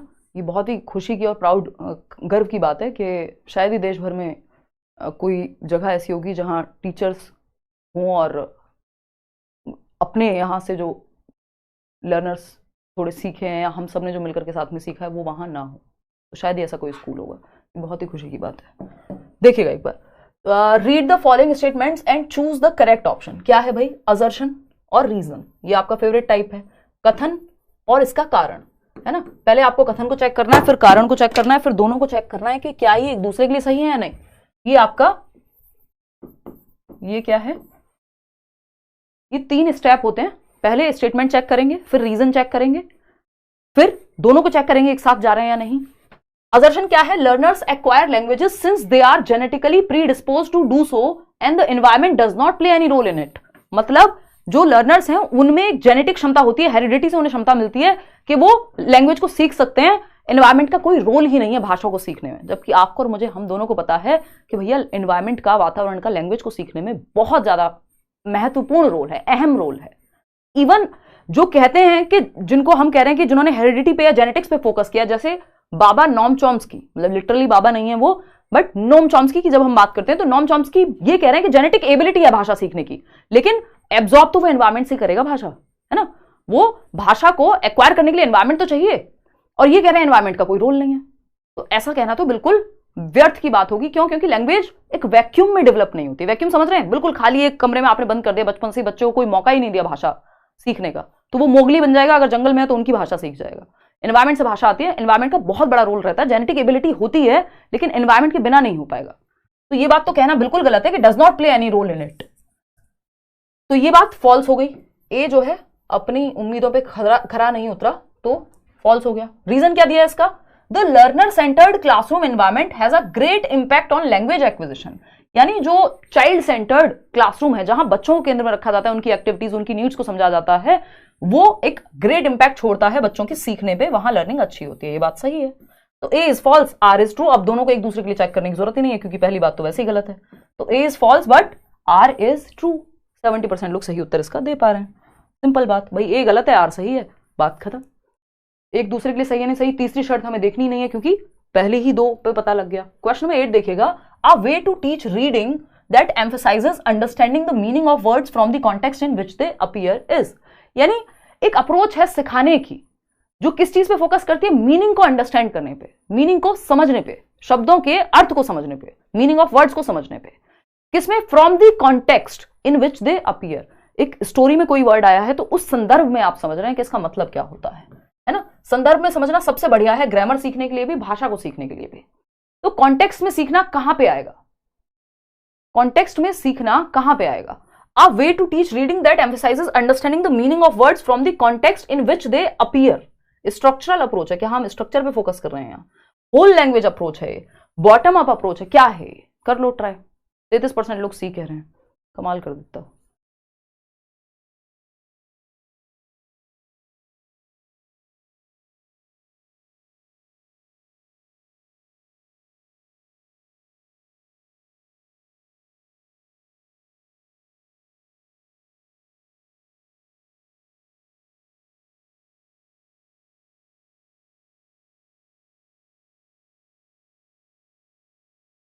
देखिएगा एक बार, जो ये लोग सी पे आपका इतना फोकस है, यही हम बात कर रहे थे कि 33% लोग सी कह रहे हैं, अब बी पे आ गए। और चेंज कर लो, और 10 मिनट रुक जाते हैं, खेलते रहो, अभी चारों के बाद पांचवा ऑप्शन भी सिलेक्ट कर लोगे। देखते हैं एक बार, देखो एक बार क्वेश्चन पढ़ते हैं दोबारा से, है ना, क्वेश्चन पढ़ते हैं दोबारा से। अगर हम बात करें स्ट्रक्चरल अप्रोच में, आप भाषा के स्ट्रक्चर पे, संरचना पे फोकस करते हैं कि कैसे बना हुआ है, कहाँ फोनीम, कौन सी वर्ब, कौन सा क्या सेंटेंस, ये सब। कम्युनिकेटिव अप्रोच में आप भाषा को सिखाते हैं कम्युनिकेशन के माध्यम से, by the use of language, use के माध्यम से। वैसी बात यहां नहीं हुई है। ये कीवर्ड्स हैं जो आपको समझने होते हैं क्वेश्चन को देख करके। बॉटम अप अप्रोच, अब ये थोड़ा सा देखते हैं इसको। अ वे टू टीच रीडिंग, आप रीडिंग पढ़ा रहे हैं, that emphasizes understanding the meaning of words from the context. ऐसा नहीं हो रहा कि आप वर्ड सिखा रहे हैं फिर आप उसके बाद सेंटेंस, ऐसी कोई बात ही नहीं की इन्होंने कहा कॉन्टेक्स्ट में समझ जाओ। इसका मतलब होल लैंग्वेज अप्रोच को हम यहां फॉलो कर रहे हैं कि एज अ होल आप स्टोरी को समझ रहे हैं। हर बार आप वर्ड मीनिंग या डिक्शनरी नहीं खोल के बैठ जा रहे हैं। जब आप एक कहानी पढ़ रहे हैं तो आप कॉन्टेक्स्ट में समझ ले रहे हैं कि यार इसका मतलब शायद ये होता होगा। जैसे हम इंग्लिश मूवीज देखते हैं शुरुआत में, तो हमें सारे शब्द समझ में नहीं आते, लेकिन हम मीनिंग समझ जाते हैं। क्यों? क्योंकि हमें संदर्भ में लगता है कि कोई किसी को मार रहा है या गुस्से में कोई बात कही है तो आई लव यू थोड़ी बोल रहा होगा, है ना, कुछ तो खतरनाक होगा, लड़ाई होने वाली, आप सेंस कर जाएंगे, बेशक आपको वो लैंग्वेज समझ ना आ रही हो। तो इसका मतलब क्या हुआ, आप संदर्भ में समझ जाते हैं। तो होल लैंग्वेज जैसे स्टोरी टेलिंग है, वो अपने आप में होल लैंग्वेज को सपोर्ट करती है कि आप भाषा के हाव भाव से, संदर्भ से, किस संदर्भ में वो बात हो रही है, उससे समझ जाते हैं। तो बॉटम अप यहां पे जब वर्ड से मीनिंग वो दिखाना पड़ेगा एक प्रॉपर के, एक स्टेप से दूसरे स्टेप जा रहे हैं, तब आप बॉटम अप की तरफ जाएंगे, ठीक है ना। तो D option is the right answer. Question number 9 देखिएगा, the ability to think and talk about language is, यानी किस चीज की क्षमता, सोचने की क्षमता, एंड टॉक अबाउट लैंग्वेज, किसके बारे में बात करने की क्षमता, भाषा के बारे में बात करने की क्षमता। यानी भाषा के बारे में सोचने की क्षमता और भाषा के बारे में बात करने की क्षमता क्या कहलाती है। ये सिंपल आपका रटने वाला कह लीजिए इसको, हालांकि मैं इस शब्द को बहुत अवॉइड करती हूं, बट क्योंकि आप कॉम्पिटेटिव एग्जाम की तैयारी कर रहे हैं तो ये एक तरह से इसको रिकॉल बेस्ड कह लीजिए आप। हम इसको कहेंगे ये फैक्ट जैसा है ना, ये डिफाइंड है, ये वैसा है कि जिसका मतलब 1+1 2 ही होगा। इसमें हम इसमें बहुत ज्यादा अपना वो नहीं लगा सकते कि अपनी मर्जी से हम इसका जवाब दे दें या कॉन्टेक्स्ट में समझ लें इसको बहुत ज्यादा। देखते हैं, the ability to think and talk about languages, simple definition है ये किसकी, मेटालिंग्विस्टिक एबिलिटी की। मेटालिंग्विस्टिक एबिलिटी की, जो 49% लोग जवाब दे भी रहे हैं। फोनोलॉजिकल अवेयरनेस इसी का पार्ट है, मेटालिंग्विस्टिक अवेयरनेस का ही ना। प्रोफिशिएंसी होती है आप कितने पारंगत बन गए, कितने प्रोफिशिएंट हैं भाषा के इस्तेमाल में, चाहे वो लिखने में हो, पढ़ने में हो, बोलने में हो। फोनोलॉजिकल अवेयरनेस है प्रोनाउंसिएशन से रिलेटेड, उच्चारण से संबंधित, ठीक है ना। एमर्जेंट लिटरेसी आपको पता ही है, जब आपको पढ़ना भी नहीं आता एक्चुअल में, बट आप किताबें पलट रहे हैं, देख रहे हैं, उसमें अंदाजा लगा रहे हैं, छोटे बच्चे के लिए काम करती है वो चीज। The ability to think and talk about languages metalinguistic ability कहलाती है। मेटालिंग्विस्टिक या क्या बोलते हैं उसको, मेटाकॉग्निशन, मेटाकॉग्निशन का ही पार्ट है। मेटाकॉग्निशन अब आपके पेपर में हर साल में पूछा जाने लगा है, मैंने फ्री नोट्स में भी दिया हुआ है आपको। मेटाकॉग्निशन क्या है, परासंज्ञान बोलते हैं, यानी मेटा का मतलब होता है बियॉन्ड और कॉग्निशन का मतलब होता है संज्ञान, तो दिमाग के परे या थिंकिंग के परे, है ना। मेटाकॉग्निशन के अंदर ये चीज आती है, मेटाकॉग्निशन। जब हम मेटाकॉग्निशन की बात कर रहे हैं यानी परासंज्ञान, ये सीडीपी में भी आता है, परासंज्ञान यानी संज्ञान के परे, आपके दिमाग, आपके थॉट के परे, थिंकिंग के भी परे, है ना। मेटा का मतलब ये है बियॉन्ड और कॉग्निशन का मतलब यहां थॉट से है या थिंकिंग से है, तो बियॉन्ड थिंकिंग, ठीक है। यानी thinking about thinking is known as metacognition. Beyond thinking क्या है कि आप थिंकिंग के भी पीछे जाकर के आप थिंकिंग पे ही सोच रहे हैं। Thinking about thinking, awareness of awareness, thinking about thinking. क्या है थिंकिंग अबाउट थिंकिंग, कि आपने कोई शब्द बोला और आप सोच रहे हैं यार ये शायद मैंने गलत बोल दिया, तो आप रिफ्लेक्ट कर रहे हैं, उसको मॉनिटर कर रहे हैं और फिर से उस पर सोच करके, मान लीजिए आप फेल हो गए पेपर में, तो आपने स्ट्रेटेजी बनाई कि मैंने पिछली बार कौन सी गलतियां की थी। आप सोच रहे हैं, सारी चीजों को एनालाइज कर रहे हैं, रिफ्लेक्ट कर रहे हैं, रिव्यू कर रहे हैं, फिर एक नया प्लान बना रहे हैं। ये सारी प्रक्रिया मेटाकॉग्निशन में आती है कि आप अपनी थिंकिंग पे, अपनी गलतियों पे भी आप सोच रहे हैं। अब इस मेटाकॉग्निशन के अंदर ही आती है एक मेटालिंग्विस्टिक अवेयरनेस। इसको देख लेते हैं एक बार, चार्ट से भी समझ लेंगे। अगर हम बात करें यहां पर, ये एक बेसिक सा चार्ट है क्योंकि इतना आपको पता होना चाहिए। एक बार को क्वेश्चन ये भी बन सकता है, अगर आपसे मजे ही लेने हो, एग्जामिनर को थोड़ा सा मुश्किल बनाना हो, तो कहा जा सकता है कि मेटाकॉग्निशन यानी परासंज्ञान। इसके अंदर एक चीज क्या है, मेटालिंग्विस्टिक्स। इसमें और भी बहुत सारी चीजें, meta memory, meta learning, meta attention, meta social cognition, इन सब पे हम नहीं जाएंगे, है ना। लेकिन हम मेटाकॉग्निशन के अंदर क्या चीज है, एक मेटालिंग्विस्टिक मेटाकॉग्निशन से जुड़ा हुआ है। मेटालिंग्विस्टिक्स यानी पराभाषात्मक या भाषा, जो भी आप कहना चाहें इसको हिंदी में। इसके अंदर मेटालिंग्विस्टिक्स के अंदर क्या होता है, फोनोलॉजिकल अवेयरनेस आपकी आ जाएगी। सिमेंटिक, सिमेंटिक क्या होता है, मीनिंग सही निकल रहा है या नहीं निकल रहा बात का, जैसे हम भारत में ज्यादातर लोग क्या कह देते हैं कि भाई वो फलाने एक्सपायर हो गए उनके दादाजी, तो व्यक्ति थोड़ी एक्सपायर होता है, दवाइयां एक्सपायर होती हैं, चीजें एक्सपायर होती हैं, दूध जो आजकल आता है पैकेट में वो एक्सपायर होता है, इंसान की थोड़ी एक्सपायरी डेट आती है कि 25 दिसंबर को निकल जाना था उनको, है ना। तो ये क्या है, सिमेंटिक गलती है कि हम मीनिंग या सेंस, मतलब सेंस गलत बन रहा है वहां पे, उसका मीनिंग वो वर्ड वहां यूज होना ही नहीं चाहिए था। सिंटैक्टिक क्या है, रूल्स में गड़बड़ है कि आपने जहां पे फर्स्ट फॉर्म लगनी थी वहां सेकंड फॉर्म लगा दी, या इस तरह की चीजें, ग्रामेटिकल मिस्टेक्स। प्रैग्मेटिक होता है, इस पे भी क्वेश्चन, इन चारों पे क्वेश्चन आते हैं आपके हर बार। प्रैग्मेटिक होता है कि आप लैंग्वेज को यूज कैसे कर रहे हैं, आपको पता है जब मैं निशा से बात कर रही हूं तो मैं कैसे बात करूंगी, अपनी मदर से बात करूंगी तो कैसे बात करूंगी, किसी प्रोफेसर से बात करूंगी तो कैसे बात करूंगी, किसी और से बात करूंगी तो कैसे बात करूंगी, है ना, समझ रहे हो ना।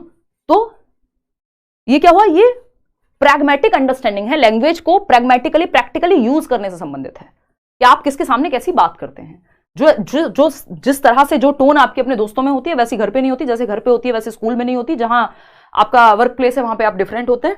तो यही है प्रैग्मेटिक अप्रोच। सिंटैक्टिक है रूल से संबंधित, सिमेंटिक है आपका मीनिंग या सेंस से संबंधित, वो जो एक्सपायरी वाला एग्जांपल दिया। फोनोलॉजिकल है कि आप प्रोनाउंसिएशन पे ही फोकस्ड हैं या साउंड पे, लैंग्वेज की किन शब्दों से मिलकर कौन सी साउंड बनती है, किस शब्द को कैसे प्रोनाउंस करते हैं, है ना। तो ये मेटा लिंग्विस्टिक्स में आएगा। और मेटा लिंग्विस्टिक्स किस में आते हैं, मेटा कॉग्निशन में। तो अगर पूछ ले आपसे कि मेटा लिंग्विस्टिक्स के अंदर कौन से पार्ट्स हैं, तो आपको पता होना चाहिए फोनोलॉजिकल, सिमेंटिक, सिंटैक्टिक और प्रैग्मेटिक। ये चारों आपको पहले से पता है, या मैं मैराथन में भी बता दूंगी, लेकिन बस आपको ये आइडिया होना चाहिए कि मेटा लिंग्विस्टिक्स के अंदर आते हैं और मेटा लिंग्विस्टिक मेटा कॉग्निशन के अंदर आएगा, या रिलेटेड है उससे। क्वेश्चन नंबर 10 पे आ जाते हैं इसी बात पे। क्वेश्चन नंबर 10 का जवाब दीजिए पोल में फटाफट से, थोड़ा सा हम स्लो चल रहे हैं, स्पीड बढ़ाते हैं। खैर मेरा फोकस इस बात पे कि ये 30 क्वेश्चन से आपका अच्छा एक प्रिपरेशन हो जाए। पता नहीं इंग्लिश पेडागोजी का दोबारा मौका मिलेगा नहीं मिलेगा, बट हाँ मेरा ये है कि मैं एटलीस्ट एक मैराथन सेशन तो जरूर लूँ, ठीक है ना। हाँ सीडीपी में भी कराया था ना रवि, बिल्कुल। क्वेश्चन नंबर 10 देखिएगा। A mother asked the teacher of class second, दूसरी क्लास के क्लास टीचर से या टीचर से एक माताजी ने पूछा, how it was possible for her child to sometimes say things that she had never heard any adults और सिबलिंग्स से, हाउ इज इट पॉसिबल। यानी एक दूसरी क्लास का बच्चा है या बच्ची है, उसकी माताजी स्कूल में गई, उसकी टीचर से बात कर रही हैं, पेरेंट टीचर मीटिंग में मान लीजिए, और उनको कह रही हैं कि टीचर जी आप ये बताइए कि जो मेरी बच्ची है वो ऐसे ऐसे शब्द बोल लेती है, ना तो हमारे आस पड़ोस में कोई बोलता है, ना तो उसने उन शब्दों को सुना है कहीं, है ना उसके भाई बहन बोलते हैं वो शब्द, पता नहीं कहां से बोलती है, ये पॉसिबल कैसे है।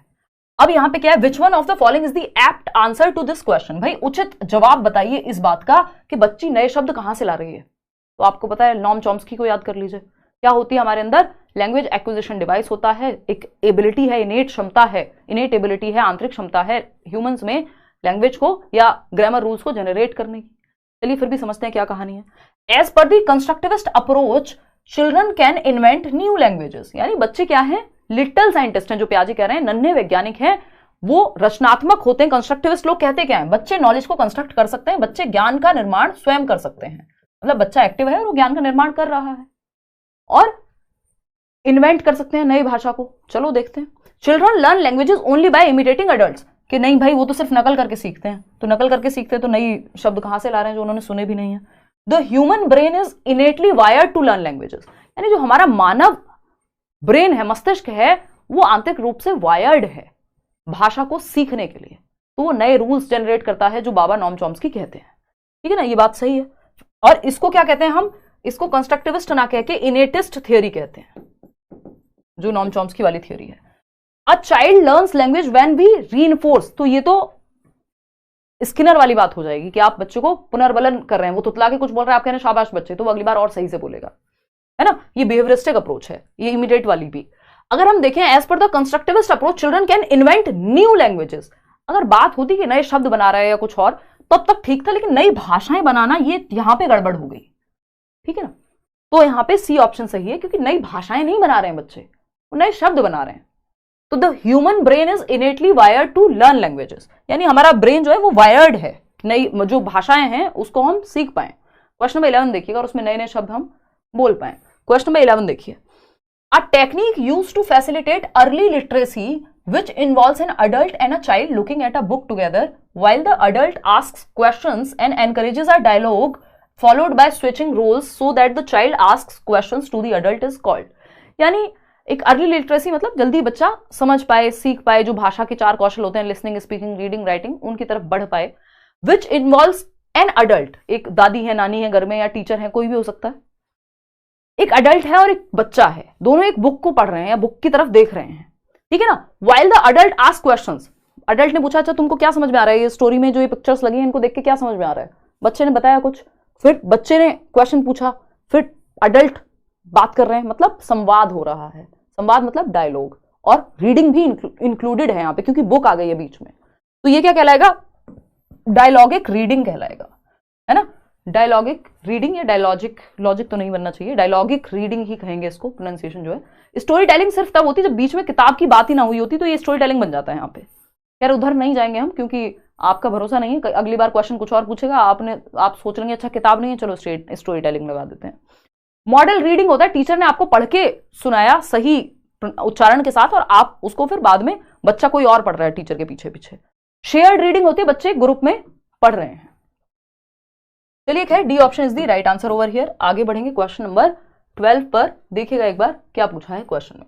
A teacher can develop the listening skills of language learners, यानी आपके भाषा के 4 मुख्य कौशल होते हैं, LSRW, लिसनिंग, स्पीकिंग, रीडिंग और राइटिंग। सूबो पाली कहते हैं इनको, सुनना, बोलना, पढ़ना और लिखना, ये 4 कौशल हैं।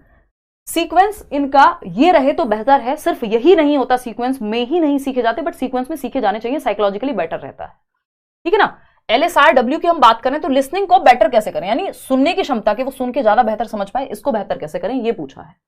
Making the learners listen to everything they hear passively, passively क्या मतलब ध्यान ही नहीं है आपका और उस पर वो ध्यान, मतलब उसको सुन के बताएं, जिस चीज पे ध्यान नहीं है उसको कैसे सुन के बताएंगे। तो पैसिव तो हमें पता है ये अपने आप में नेगेटिव वर्ड है। Speaking continuously to learners both within the classroom and outside, यानी बच्चे से लगातार बोलते रहो, चाहे क्लास में हो क्लास के बाहर हो। चलो देखते हैं क्या है, ठीक है ना। और मोहम्मद रेहान पढ़ लो भाई। अगर हम बात करें फोकसिंग, बाकी धन्यवाद, focusing only on listening skills without associating them with other language skills, यानी सिर्फ लिसनिंग पे फोकस कराओ, सुनने पे फोकस है ना, बोलने पे फोकस ना, लिखने पे फोकस ना ही आपका पढ़ने पे फोकस, जबकि ये चारों स्किल्स इंटर रिलेटेड होती हैं, इंटीग्रेटेड होती हैं, एक दूसरे को प्रभावित करती हैं और इनको साथ में सिखाना चाहिए, अच्छा रहता है। Creating opportunities for learners to listen to a variety of language sources and people and engaging in other listening activities. अब आपको पता चल गया, एक तो पुराने जमाने में एक लॉजिक हुआ करता था कि जो पेडागोजी में ज्यादा बड़ा ऑप्शन लगे वही सही है, हालांकि सब जगह पे लागू नहीं होता बट इस पे लागू होता है। और इसका मतलब क्या है कि हमें सिंपल ये देखना है, जो मेरा फंडा है जो मैं आपको बताती हूं कि बच्चा सबसे ज्यादा एक्टिव कहां है। तो बच्चा सबसे ज्यादा एक्टिव है 4th ऑप्शन में।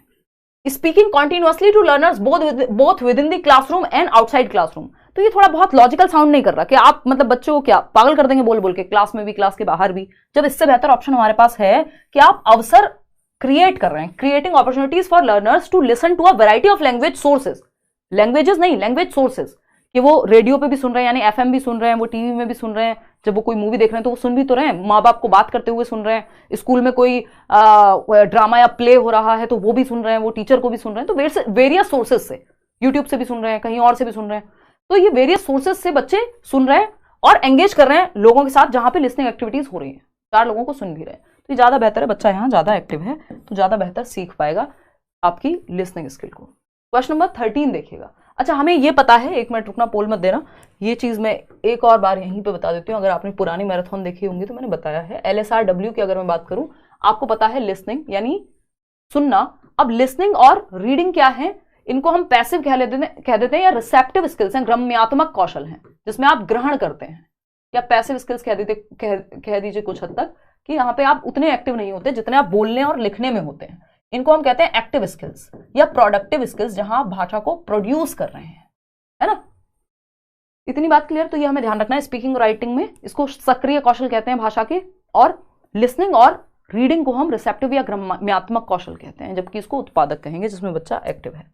चलिए खैर, और ये इंटर रिलेटेड है। Read the following statement, assertion यानी एक कथन है, फटाफट से पढ़ के समझते हैं, है ना। सिंपल 3 स्टेप, कथन सही है, अगर सही है तो रीजन सही है, क्या ये दोनों एक दूसरे के लिए सही है, 3 स्टेप हैं। असर्शन पढ़ते हैं। Accuracy in language is most important at the primary level, कक्षा 1 से 5 के लेवल पे बच्चे को एक्यूरेट होना जरूरी है भाषा में। एक्यूरेट समझ रहे हैं, वो एकदम सही सही स्पेलिंग लिखे, सही से प्रोनाउंस करे, सब कुछ सही से सटीकता से भाषा का इस्तेमाल करे, एक्यूरेसी का मतलब है। प्राथमिक स्तर पे एक्यूरेसी पे फोकस नहीं होता, फ्लुएंसी पे या अपने आप को एक्सप्रेस करने पे फोकस है। अगर हम बच्चों को कहेंगे तुम गलती ही नहीं कर सकते प्राइमरी लेवल पे, तो वो सीख ही नहीं पाएगा, और यहीं पे एक्यूरेट हो जाएगा तो आगे के जीवन में क्या करेगा, फिर तो आ गया सब कुछ उसको। तो मतलब ये सेंस नहीं बनाता, ये फॉल्स है, ये फॉल्स है। अब अगर हमें रीजन देखना भी ना हो तो हम सिंपल देख सकते हैं A is false, both A and A is true. नहीं, हमें पता है एक ही आंसर, बस आपको एक ही से आंसर मिल गया कि ए फॉल्स है और वो ऑप्शन एक ही जगह मैच हो रहा है, बट इतने एडवेंचर आप मत कीजिएगा, मुझे आदत हो रही है। देखिएगा रीजन, देखते हैं इसका।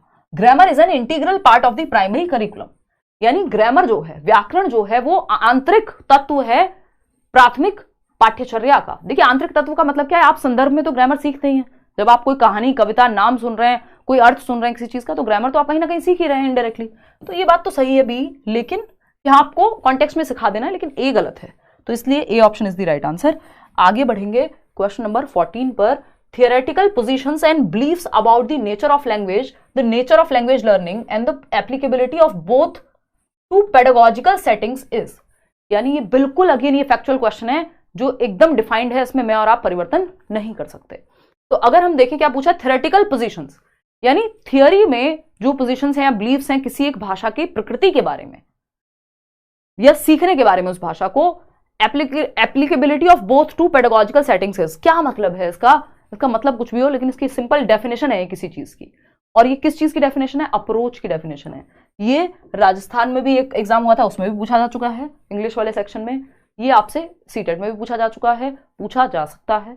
मतलब थियोरेटिकल पोजीशंस या थियोरेटिकल बिलीफ्स जो है उनको क्या कहते हैं, तो अप्रोचेस होती हैं। जैसे रचनावाद, कंस्ट्रक्टिविज्म क्या है? एक अप्रोच है जिसमें कुछ मेथड्स होंगे, है ना, उसके अंदर मेथड्स क्या है? जैसे कंस्ट्रक्टिविज्म में अगर हम बात करें डिस्कवरी लर्निंग, जो कॉग्निटिव कंस्ट्रक्टिविज्म है ब्रूनर का, उसमें एक तो कंस्ट्रक्टिविज्म क्या हो गई? एक अप्रोच हो गई रचनावाद, कि आपको बच्चे को एक्टिव रखना है, ये है, एक थियोरी हो गई पूरी।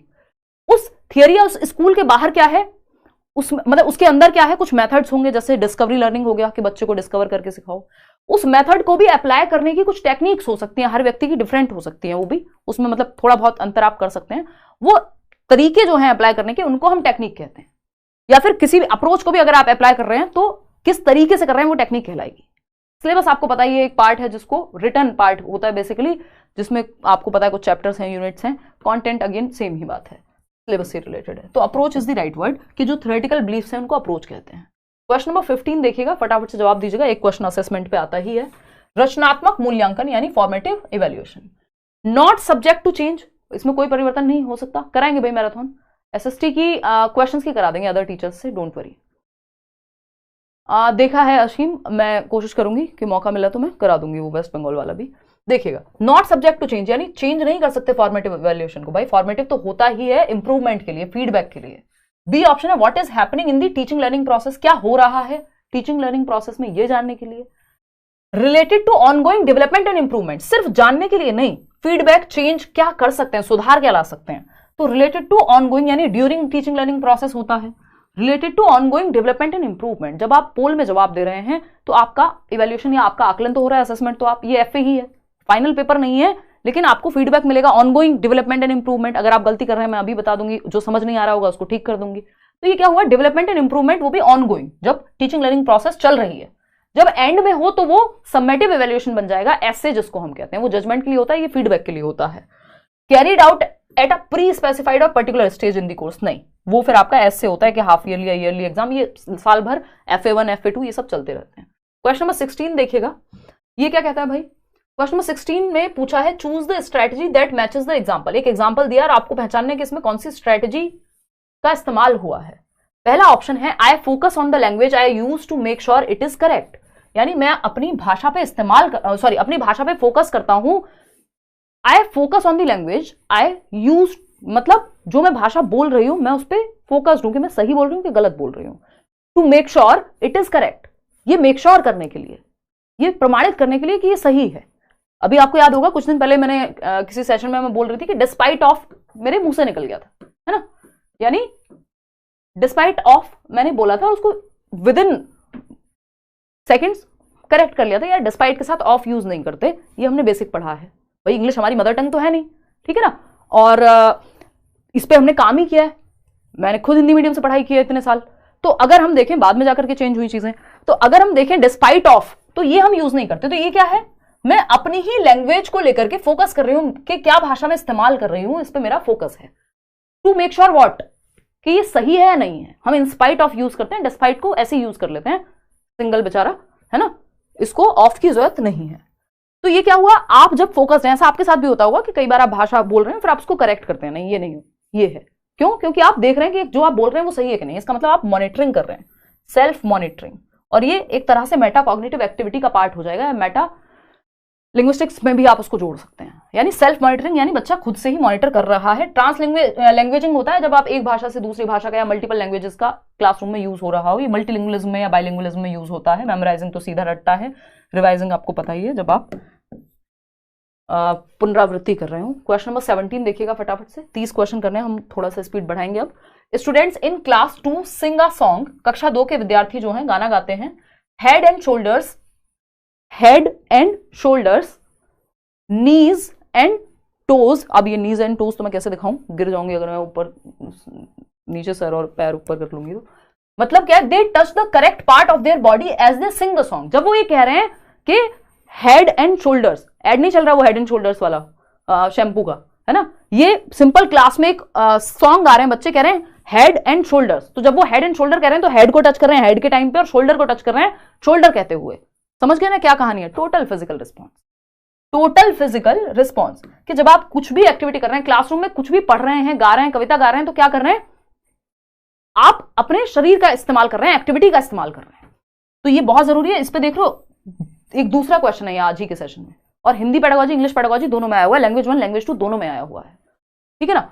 तो ये हमें समझना है, और इसको हम संपूर्ण शारीरिक प्रतिक्रिया कहते हैं हिंदी में। एक्लेक्टिक होता है mix and match of multiple methods और अप्रोचेस, कि हम कई मेथड्स को एक साथ यूज कर रहे हैं। ऑडियो लिंगुअल है आपका, आर्मीज यूज करती थी इसको, कि आप कुछ वर्ड्स को बिल्कुल पक्का कर लेते हैं और दूसरी भाषा को सुन के थोड़ा सा। कम्युनिकेटिव लैंग्वेज टीचिंग आप प्रॉपर यूज करके सीखते हैं भाषा को, ये अच्छा होता है, CLT कहते हैं इसको। तो D option is the right answer, कि बच्चे जिस पार्ट को गा रहे हैं तो उसको टच करके भी देख रहे हैं, ठीक है ना।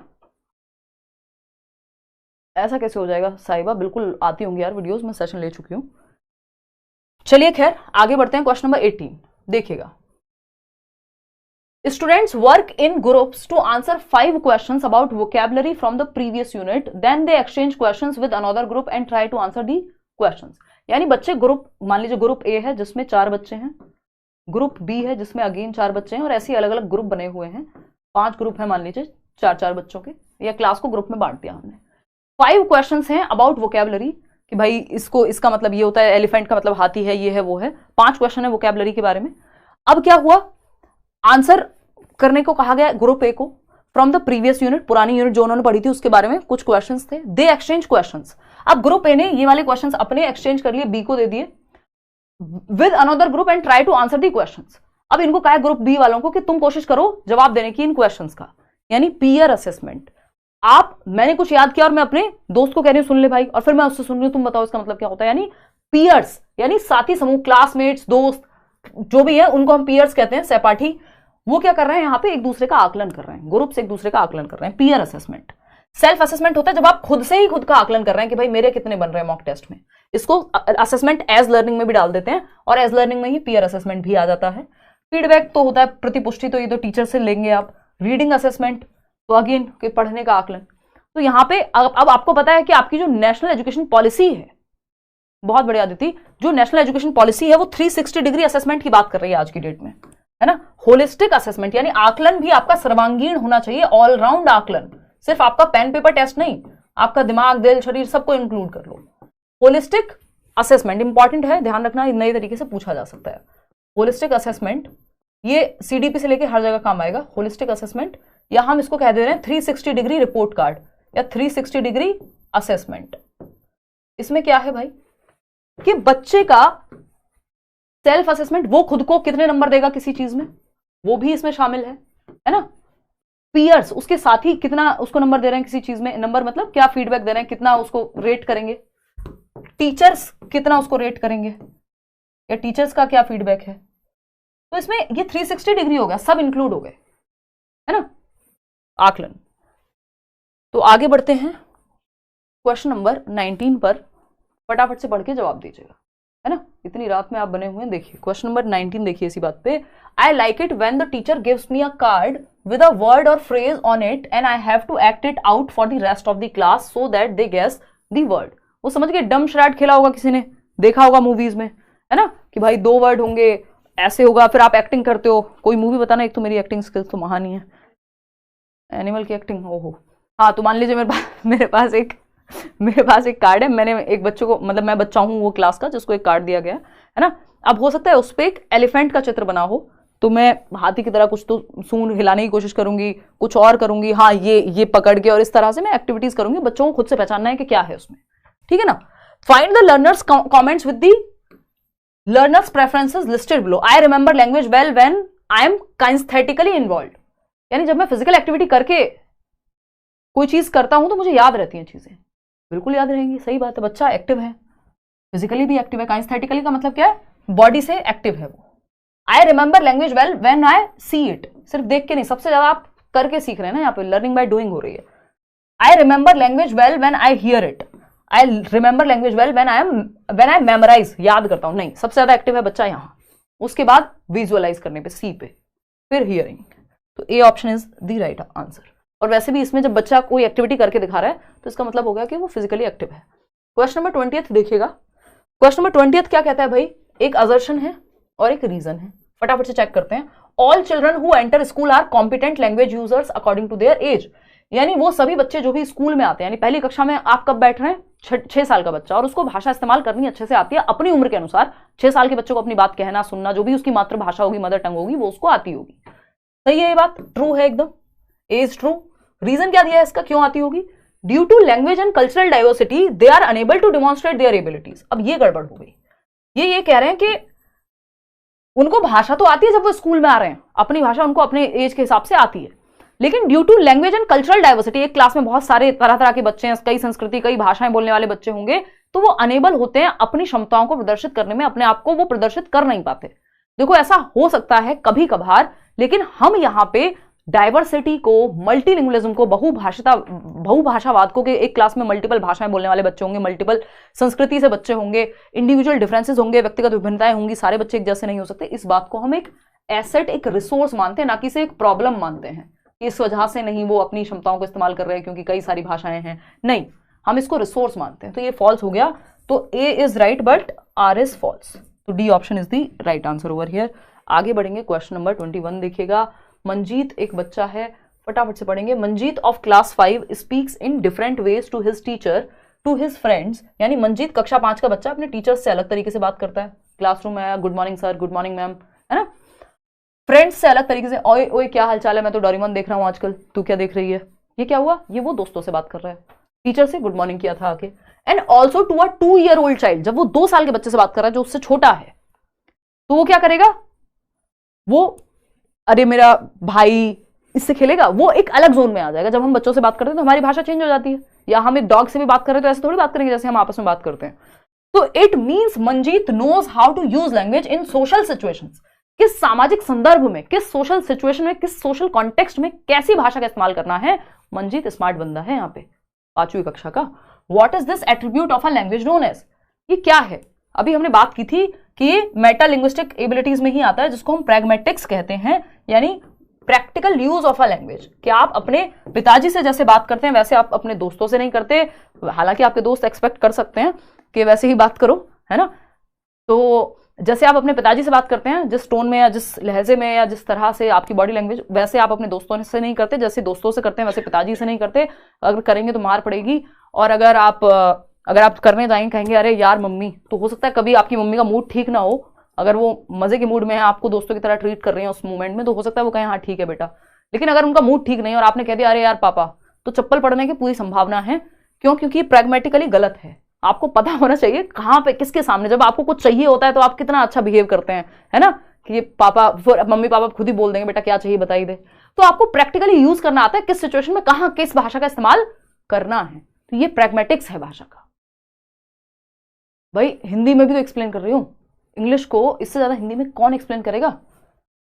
एक्ट ऑफ स्पीच नहीं है कि कोई तरीका आप एक्ट कर रहे हैं, सिमेंटिक्स होता है मीनिंग से रिलेटेड। वो जो हम कहते थे ना इंडिया में कि भाई हमारे एक दादाजी एक्सपायर हो गए, दादाजी एक्सपायर नहीं हो सकते, एक्सपायरी डेट के साथ पैदा नहीं हुए थे, दादाजी पास अवे होंगे, ह्यूमन बीइंग है ना, कोई पानी की बोतल थोड़ी कहेंगे कि आजकल तो होता है ना इस पे भी एक्सपायरी, कि भैया एक्सपायरी डेट थी, तो वो सिमेंटिकली गलत है वो शब्द, है ना।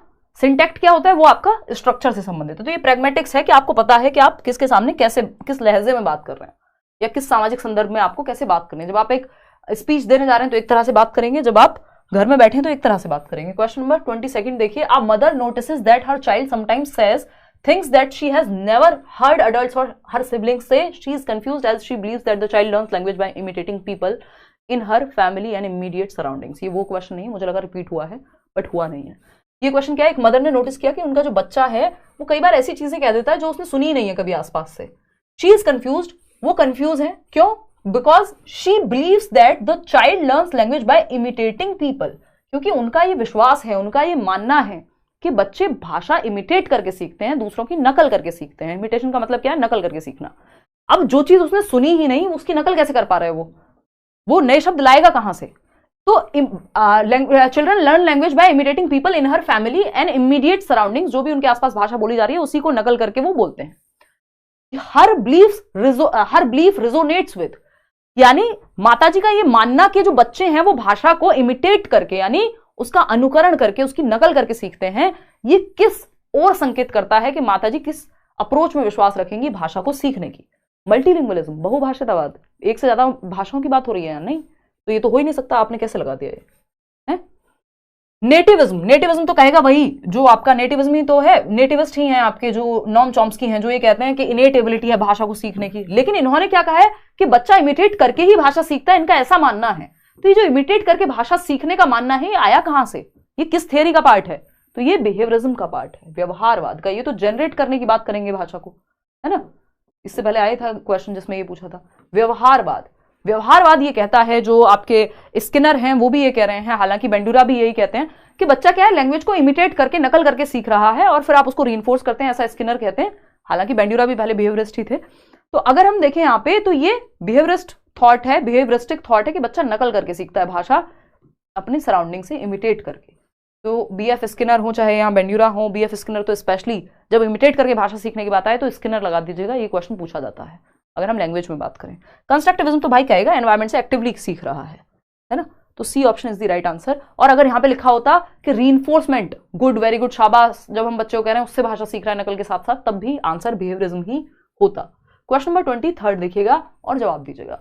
ये कहता है the set of skills that develop before children begin formal reading instruction and which provide the foundation for later academic skills, यानी वो सेट ऑफ स्किल्स, वो कौशल, चाहे वो सुनना हो, बोलना हो, थोड़ा बहुत पढ़ना हो, जानना हो, जो फॉर्मल रीडिंग से पहले बिगिन हो जाते हैं, शुरू हो जाते हैं। यानी अभी आप प्रॉपर स्कूल में पढ़ने नहीं जा रहे हैं बट आपको कुछ आइडिया लग गया है, इस आइडिया लगने को एमर्जेंट लिटरेसी कहते हैं। ये आज हमने कई बार डिस्कस कर लिया है कि अभी एमर्जिंग है, हो सकता है उसको किताब देख के समझ भी ना आ रहा हो क्या चल रहा है, लेकिन उसको आइडिया तो लग रहा है, यही एमर्जेंट लिटरेसी है। आगे बढ़ते हैं, क्वेश्चन नंबर 24 देखिएगा।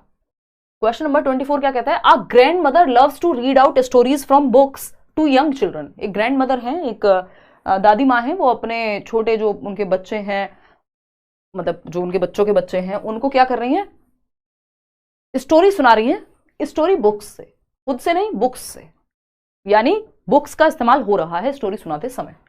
इन this way exposes them to books and new ideas. अब वो कोई पिक्चर दिखा रही है, कोई बुक, स्टोरी बुक्स ऐसी होती है ना जिनमें पिक्चर्स भी होती हैं कि अच्छा ये कौए वाली जो कहानी, अच्छा देख के क्या समझ आ रहा है तुमको, फिर वो खुद से एक्सप्लेन करेंगी, चर्चा होगी।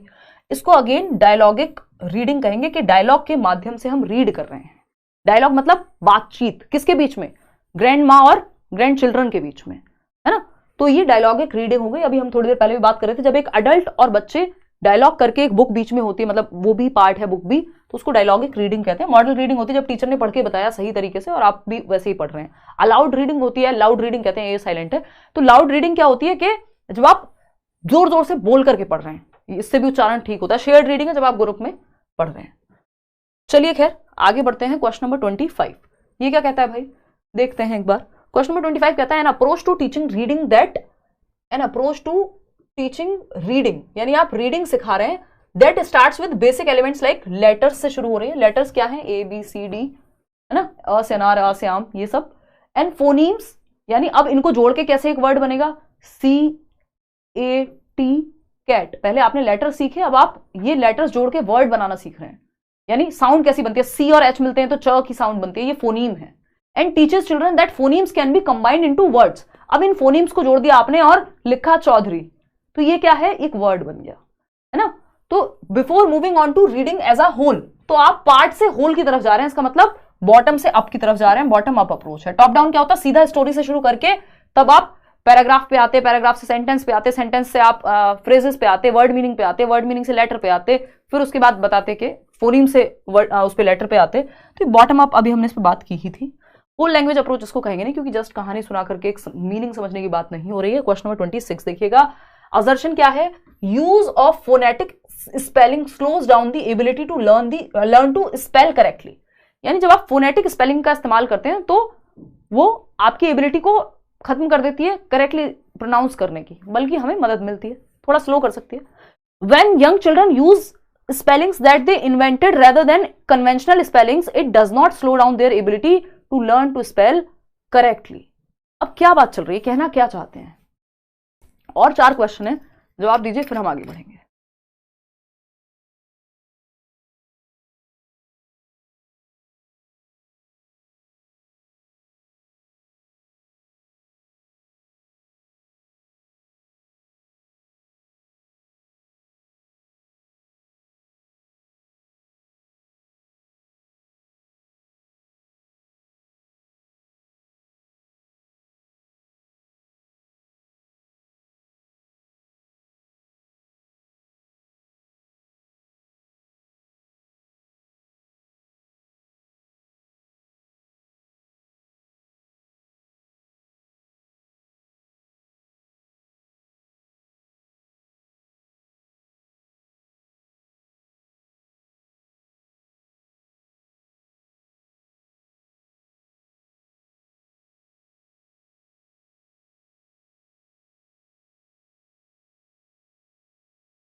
हाँ यार, थोड़ा ब्रेक लेना पड़ता है, बहुत देर से बोल रही थी। देखो एक बार, अगर मैं बात करूं असर्शन की, बहुत देर से क्या सालों से बोल रही हूँ, use of phonetic spelling slows down the ability to learn to spell correctly, यानी जो फोनेटिक स्पेलिंग का इस्तेमाल है वो स्लो डाउन कर देता है ability to learn to spell correctly, क्या आप सही से नहीं स्पेल कर पाओगे इस चीज को। क्या ये सही है, नहीं।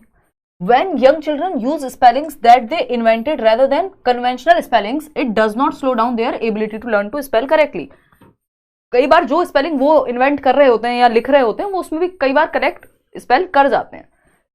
तो यहां हम जाएंगे is false but R is true, कि जब बच्चे जो नेचुरली कर रहे हैं उसमें वो ज्यादा फ्लुएंट महसूस करेंगे, उससे वो जल्दी उस चीज को प्रोनाउंस करना, क्योंकि उनके दिमाग में सेट है कि उन्होंने क्या स्पेलिंग बनाई हुई है किसी एक चीज की। आगे बढ़ेंगे क्वेश्चन नंबर 27 पर। In learning a new language many students often lack confidence when speaking due to the language unique pronunciation rules. One way to overcome this problem is by, यानी जब आप एक नई भाषा सीख रहे हैं तो कई बच्चों को लैक ऑफ कॉन्फिडेंस महसूस हो सकता है जब वो उस भाषा का इस्तेमाल करें, यानी क्योंकि कुछ वर्ड्स का या रूल्स का जो है यूनिक प्रोनाउंसिएशन होता है। मान लीजिए आप इंग्लिश सीख रहे हैं तो ऐसा हो सकता है।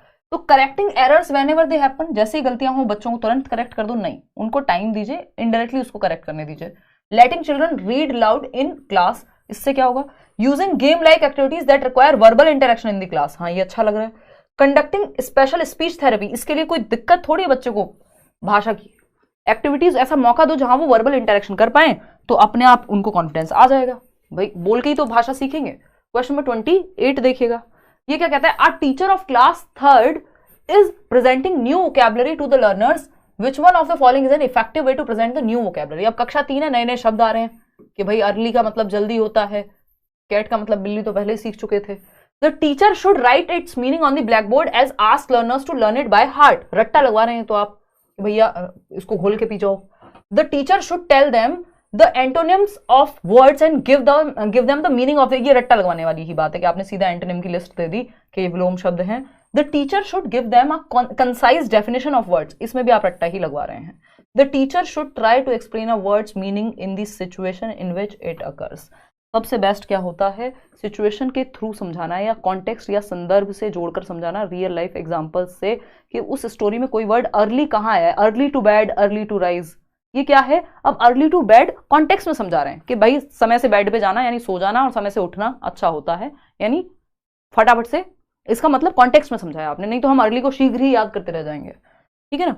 तो D option is the right answer. आगे बढ़ते हैं क्वेश्चन नंबर 29 पर, जवाब दीजिएगा फटाफट से और फिर हम चर्चा करेंगे कि हम कैसे आगे करने वाले हैं। अभी मैं आपके क्वेश्चंस का आंसर दूंगी, लास्ट में मैं कुछ क्वेश्चंस ले लूंगी, don't worry. Thank you Shiva.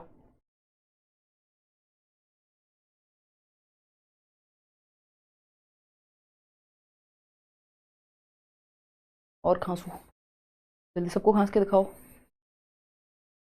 देखिएगा, अगर हम बात करें, हमारे पास निशा है जो बिल्कुल अलग तरह से खांसती है, ऐसा कोई खांस ही नहीं सकता। अरे सर्दी में खांसियां हो जाती, खांसियां कौन सी भाषा है। 26 दोबारा बताओ, अभी बताऊंगी। Learning a language is a matter of what, time, क्या, एक्विजिशन, प्रोसेस या प्रोडक्ट। तो हमें पता है ये is a matter of product, matter of skill या मैटर ऑफ एक्विजिशन। देखो स्किल अगर आपको आ गई तो भाषा तो आप सीख ही जाएंगे, ऐसा तो नहीं हो सकता कि आपको स्किल्स बहुत अच्छे से आती हो। तो learning a language is a matter of skill कहा जाता है, यानी कौशल है अपने आप में। भाषा क्या है, कौशल है ना। किसका मैटर है, कौशल है। भाषा को हम कहते हैं यार एक स्किल ही तो है, लैंग्वेज एक स्किल ही तो है, कम्युनिकेशन एक स्किल ही तो है, सीख जाएंगे फटाफट से, थोड़ा सा प्रैक्टिस करेंगे तो। एक्विजिशन की तो हमारे अंदर क्षमता होती है, लेकिन वो एक एज के बाद नीचे जा रही है। क्यों? क्योंकि नॉम चॉम्स्की कह रहे हैं कि लैंग्वेज एक्विजिशन डिवाइस एडोलेसेंस के बाद दिक्कत होती है उसमें, फिर आपको मुश्किल होती है सीखने में भाषा। तो मैटर ऑफ स्किल है, भाषा क्या है, कौशल है, ना कि एक्विजिशन है भाषा। कोई एक्विजिशन के थ्रू आप सीखते हैं वो एक अलग बात है। तो ए option is the right answer. Question number 30 देखिएगा, आज के लिए आखिरी सवाल और थोड़ा सा बड़ा भी है, इसमें सर का दर्द हो सकता है, और फिर हम आएंगे 26 में, कई लोगों को उसमें डाउट है और भी कोई बात होगी तो बता देंगे। अगर हम बात करें यहां पर इस चीज की, क्वेश्चन नंबर 30 की, देखिएगा, match the ways of reading with what readers do, यानी आपको तरीके जोड़ने हैं। रीडिंग की टैक्टिक्स किससे कौन सी जुड़ी हुई है, वेज ऑफ रीडिंग यानी पढ़ने के तरीके, और करते क्या है रीडर्स, जो पठन करता है वो क्या करते हैं, इन दोनों को मैच करना है, कौन सी बात किससे मैच हो रही है। अब टेक्निक है एक रीडिंग की जिसको प्रेडिक्टिंग कहते हैं, यानी आप टाइटल देख के, यानी जो आपका पाठ का शीर्षक है उसको देख के अंदाजा लगाते हैं कि, या पिक्चर्स देख के कि इसमें होगा क्या अंदर, है ना, इसको प्रेडिक्टिंग कहते हैं। तो कहीं तो होगा ऑप्शन में। दे determine how right parts of the text, they look at how the information is structured, नहीं स्ट्रक्चर की बात नहीं होगी। दे focus on how language is used, they use titles and pictures, यही एग्जैक्ट सेम बात लिखी हुई है। दे यूज टाइटल्स यानी जो आपका पाठ का शीर्षक है और जो पिक्चर्स उसमें दी गई हैं, to give themselves ideas about what the text is about, यार ये किस बारे में होगा। अगर किसी बुक के ऊपर पहले या किसी कहानी के ऊपर अलग तरह का पेड़ छपे हुए हैं उसमें, तो आपको आइडिया लग जाए यार ये पेड़ के बारे में, उसमें लिखा हुआ है मेरी दुनिया, तो और आपको दिख रहा है घर या परिवार की बात हो रही है, पिक्चर लगी हुई है। तो ये हम प्रिडिक्शन करते हैं पाठ को पढ़ने से पहले, पूर्व अनुमान लगा रहे हैं। तो ए के साथ जाएंगे, ए कहाँ पे 5 पे होना चाहिए, खत्म ही हो गई कहानी। यहाँ तो यहाँ ए 4 पर है, 1 पर है, 2 पे, 5 पे, तो सिर्फ यही है, आपको आगे चेक करने की जरूरत नहीं, आपका टाइम बच गया। लेकिन फिर भी हमें ये एक सीधा सा फंडा होता है, शॉर्टकट होता है इस तरह के क्वेश्चन को सॉल्व करने का। आप देख लीजिए अगर 2 में भी श्योर हैं तो किसके साथ वो ऑप्शन कहाँ है। अगर आपका बहुत ही अच्छा इसमें मतलब मौका लगा तो ऐसा ही हो जाएगा कि बस ए का 5 ऑप्शन एक ही जगह दिया हुआ था, सिंपल आंसर हो गया। लेकिन फिर भी चेक करते हैं। इन्फरिंग एटीट्यूड, इन्फरिंग होता है आप एक डिड्यूस कर रहे हैं मीनिंग या अनुमान लगा रहे हैं, या फिर आप एक सारांश निकाल रहे हैं खुद से कि ये क्या है। इन्फरिंग एटीट्यूड क्या होगा भाई, फटाफट से देखते हैं। दे determine how writers feel based on how they right, यानी कि इन्फर करने का क्या मतलब है, मैंने कोई मूवी देखी, मैंने कोई किताब पढ़ी और मैं इन्फर कर रही हूं, मैं अपना एक मीनिंग निकाल रही हूं, इससे अपना एक अनुमान लगा रही हूं कि यार ये इस व्यक्ति ने, इस राइटर ने ये किस सोच से लिखा होगा, या वो ये लिखते समय या मूवी को बनाते समय वो जब हमें दिख रहा है कि 2 कैरेक्टर्स रो रहे हैं तो हम वो महसूस कर पा रहे हैं, यानी हम वो फील कर पा रहे हैं कि ये किस तरह से आया होगा। ये आपका अनुमान है, हर कोई नहीं करेगा, वो सबके लिए अलग अलग हो सकता है, ठीक है ना। किसी को इमोशनल सीन पे हंसी आ सकती है, किसी के आंसू आ सकते हैं, तो वो आपका इन्फर करना है। डिड्यूसिंग मीनिंग फ्रॉम द कॉन्टेक्स्ट, यानी आप संदर्भ में मीनिंग को निकाल रहे हैं। डिड्यूस करना मतलब ग्रहण कर रहे हैं उस मीनिंग को संदर्भ में, कि किस कॉन्टेक्स्ट में वो बात कही गई है। अभी जैसे कल ही मैंने एक रील पोस्ट की थी इंस्टाग्राम पे बहुत टाइम बाद, कि जो केवीएस में जिनका रैंक 20 है पीआरटी में, प्रशांत, अभी जल्दी आप इंटरव्यू भी देखेंगे उनका, तो मैं ऐसे मजे ले रही थी उनके, उन्होंने बड़े फंकी से कपड़े पहने हुए थे। मैंने कहा प्रशांत, और ये बहुत स्टीरियोटिपिकल बात है, हम सोचते हैं टीचर्स बिल्कुल एकदम साधारण कपड़े पहने, है ना, कुछ हद तक होना भी चाहिए जब आप क्लासरूम में हैं तो। अदरवाइज अगर हम बात करें यहाँ पे, तो मैं उनको मजाक उड़ा रही थी, मैंने कहा टीज कर रही थी उनको, मैंने कहा ये कौन सा टीचर इतने फंकी कपड़े पहनता है। अब ये कॉन्टेक्स्ट में समझना है, मैं लिटरली मजाक नहीं उड़ा रही हूँ, उनको बुली नहीं कर रही हूँ। ये क्या है, ये हमारा एक रिलेशन है, एक कनेक्शन है कि हम फ्रेंड्स की तरह रहते हैं सारे लर्नर्स। ऐसा नहीं है कि बहुत, ना तो मैं एज में इतनी बड़ी हूँ कि मैं आपको ये कहूँ कि नहीं नहीं मैं ही बॉस हूँ यहाँ तो। और वो टिपिकल टीचर वाली बात नहीं है, ट्रेडिशनल टीचर नहीं, हमें प्रोग्रेसिव टीचर चाहिए, मॉडर्न चाइल्ड सेंटर टीचर चाहिए, ठीक है ना।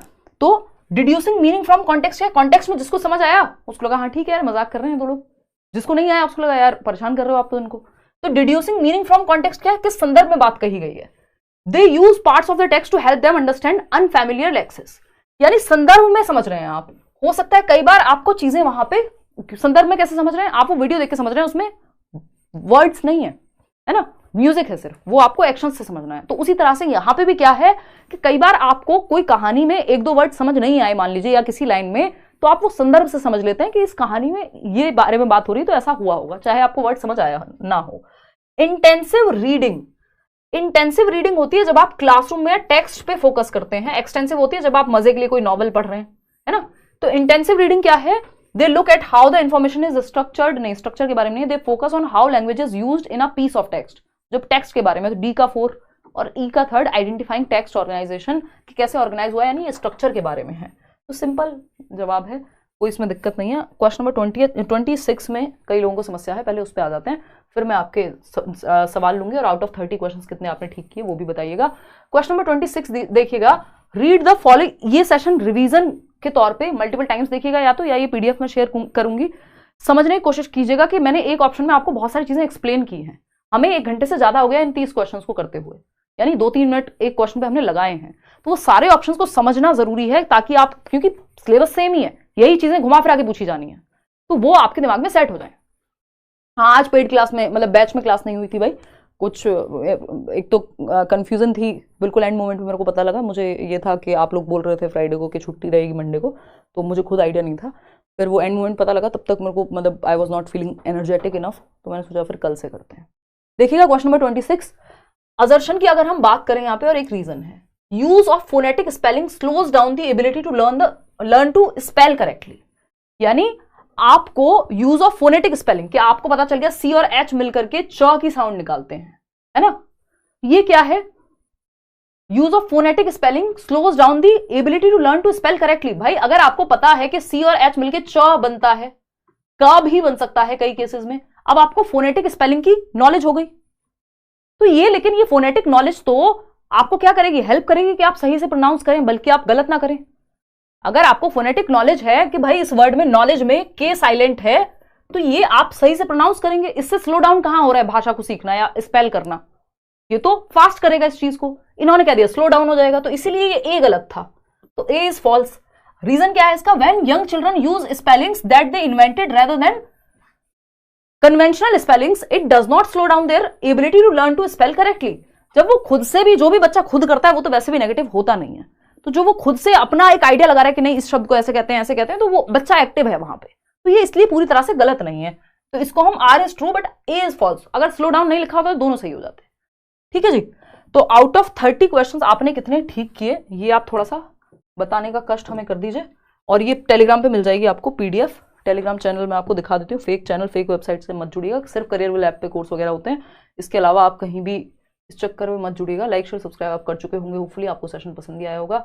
आउट ऑफ 30 आपके कितने ठीक हुए क्वेश्चंस, और ठीक से भी ज्यादा समझ में कितना आया, है ना। लेट्स लर्न स्क्वाड 8.5 लाख से ज्यादा लोग हम टेलीग्राम पे जुड़े हुए हैं, है ना। और अगर हम बात करें 30 आउट ऑफ 30 की, तो हम, मतलब सॉरी 30 आउट ऑफ 30 तो मुझे नहीं लगता सबके आए होंगे, बट आउट ऑफ 30 कितने ठीक हुए आपके आज के सेशन में, वो आप बताइएगा, ईमानदारी से ही बताएंगे आप तो, है ना। चलिए फिर, आज 22, 21, 4 हुए 30 में से सही। कहाँ कहाँ कौन सी दुनिया में हो। हाँ, सीटेट वाला आपका नहीं है, नहीं यार ये क्या है। ऐसे बहुत सारे चैनल्स बने हुए हैं जो मेरे नाम पे हैं, ये मतलब ऐसे ही किसी ने फैन चैनल बना लिया, किसी के 4 पैसे कमा ले रहा है कोई, तो बहुत ज़्यादा उस चीज़ पे हम उतना फोकस नहीं करते हैं। बट कुछ नेगेटिव होता हुआ दिखता है या कोई बेच रहा है तो वो बड़ी गलत बात है, उस पर एक्शन लिया जा सकता है तुरंत। बात रही चैनल की, तो सिर्फ या तो लेट्स लर्न है या हिमांशी सिंह है। हिमांशी सिंह पे तो कहीं साल भर में 4 वीडियो नहीं आई होंगी, उस पर व्लॉग्स वगैरह ही होते हैं। पढ़ाई सिर्फ लेट्स लर्न पे ही होती है या फिर करियरल ऐप पे हम लोग पढ़ते हैं। तो आज के लिए इतना ही रखते हैं। यूज़ कर रहे हैं मैम आप, कौन से गूगल्स यूज़ कर रहे हैं, कौन से गूगल्स यूज़ कर रहे हैं? 5 बार लिख दिया प्रदीप कुमार ने। प्रदीप कुमार ये बिल्कुल नॉर्मल, जिसको हम क्या कहते हैं, ब्लू कट लेंसेज बोलते हैं आई थिंक।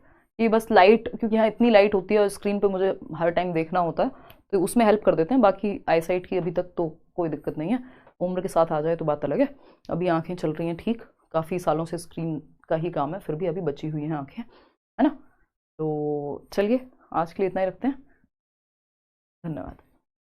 और ये मैं कई सालों से यूज़ कर रही हूँ, कर्नाटक से हूँ। आपका बहुत बहुत शुक्रिया, आपकी वजह से मुझे बहुत फ़ायदा मिला। रिजवान कह रहे हैं, चलिए धन्यवाद रिजवान। कल मिलते हैं 9 बजे। कल हम प्याजे, वाइगॉस्की और कोहलबर्ग, वाइगॉस्की तो हम कर चुके हैं, प्याजे और कोहलबर्ग के क्वेश्चंस को करेंगे, है ना। तो आप वो थियरीज चाहे यूट्यूब से पढ़ लीजिएगा, नोट से पढ़ लीजिएगा, और बैच में भी मिलते हैं कल शाम को, ठीक है जी। वेस्ट बंगाल के पेपर सॉल्व करा देखती हूँ यार, समय मिलेगा तो मैं बिल्कुल बनाऊंगी। इवन D+B की वैकेंसी पे भी बात करनी बाकी है। सेकंड पेपर के लिए भी इक्वली अच्छा, ये क्वेश्चंस इस बार लेटेस्ट पैटर्न पे पूछे गए हैं पेपर में, इनको हल्के में नहीं लेना कि अच्छा ये तो आ चुके हैं प्रीवियस ईयर में, अब क्यों आएंगे, ऐसा नहीं होता। सीटेट में चीज़ें सबसे ज़्यादा रिपीट होती हैं क्योंकि सिलेबस सेम है, और ये नया तरीका है इनका पूछने का सेम चीज़ को। पिछले 3 बार से सेम तरीके के क्वेश्चन पूछ रहे हैं। जो TPR है वो हर बार आ रहा है, जो एमरजेंट लिटरेसी है वो हर बार आ रहा है, तो बहुत क्वेश्चन रिपीट होते हैं। चलिए खैर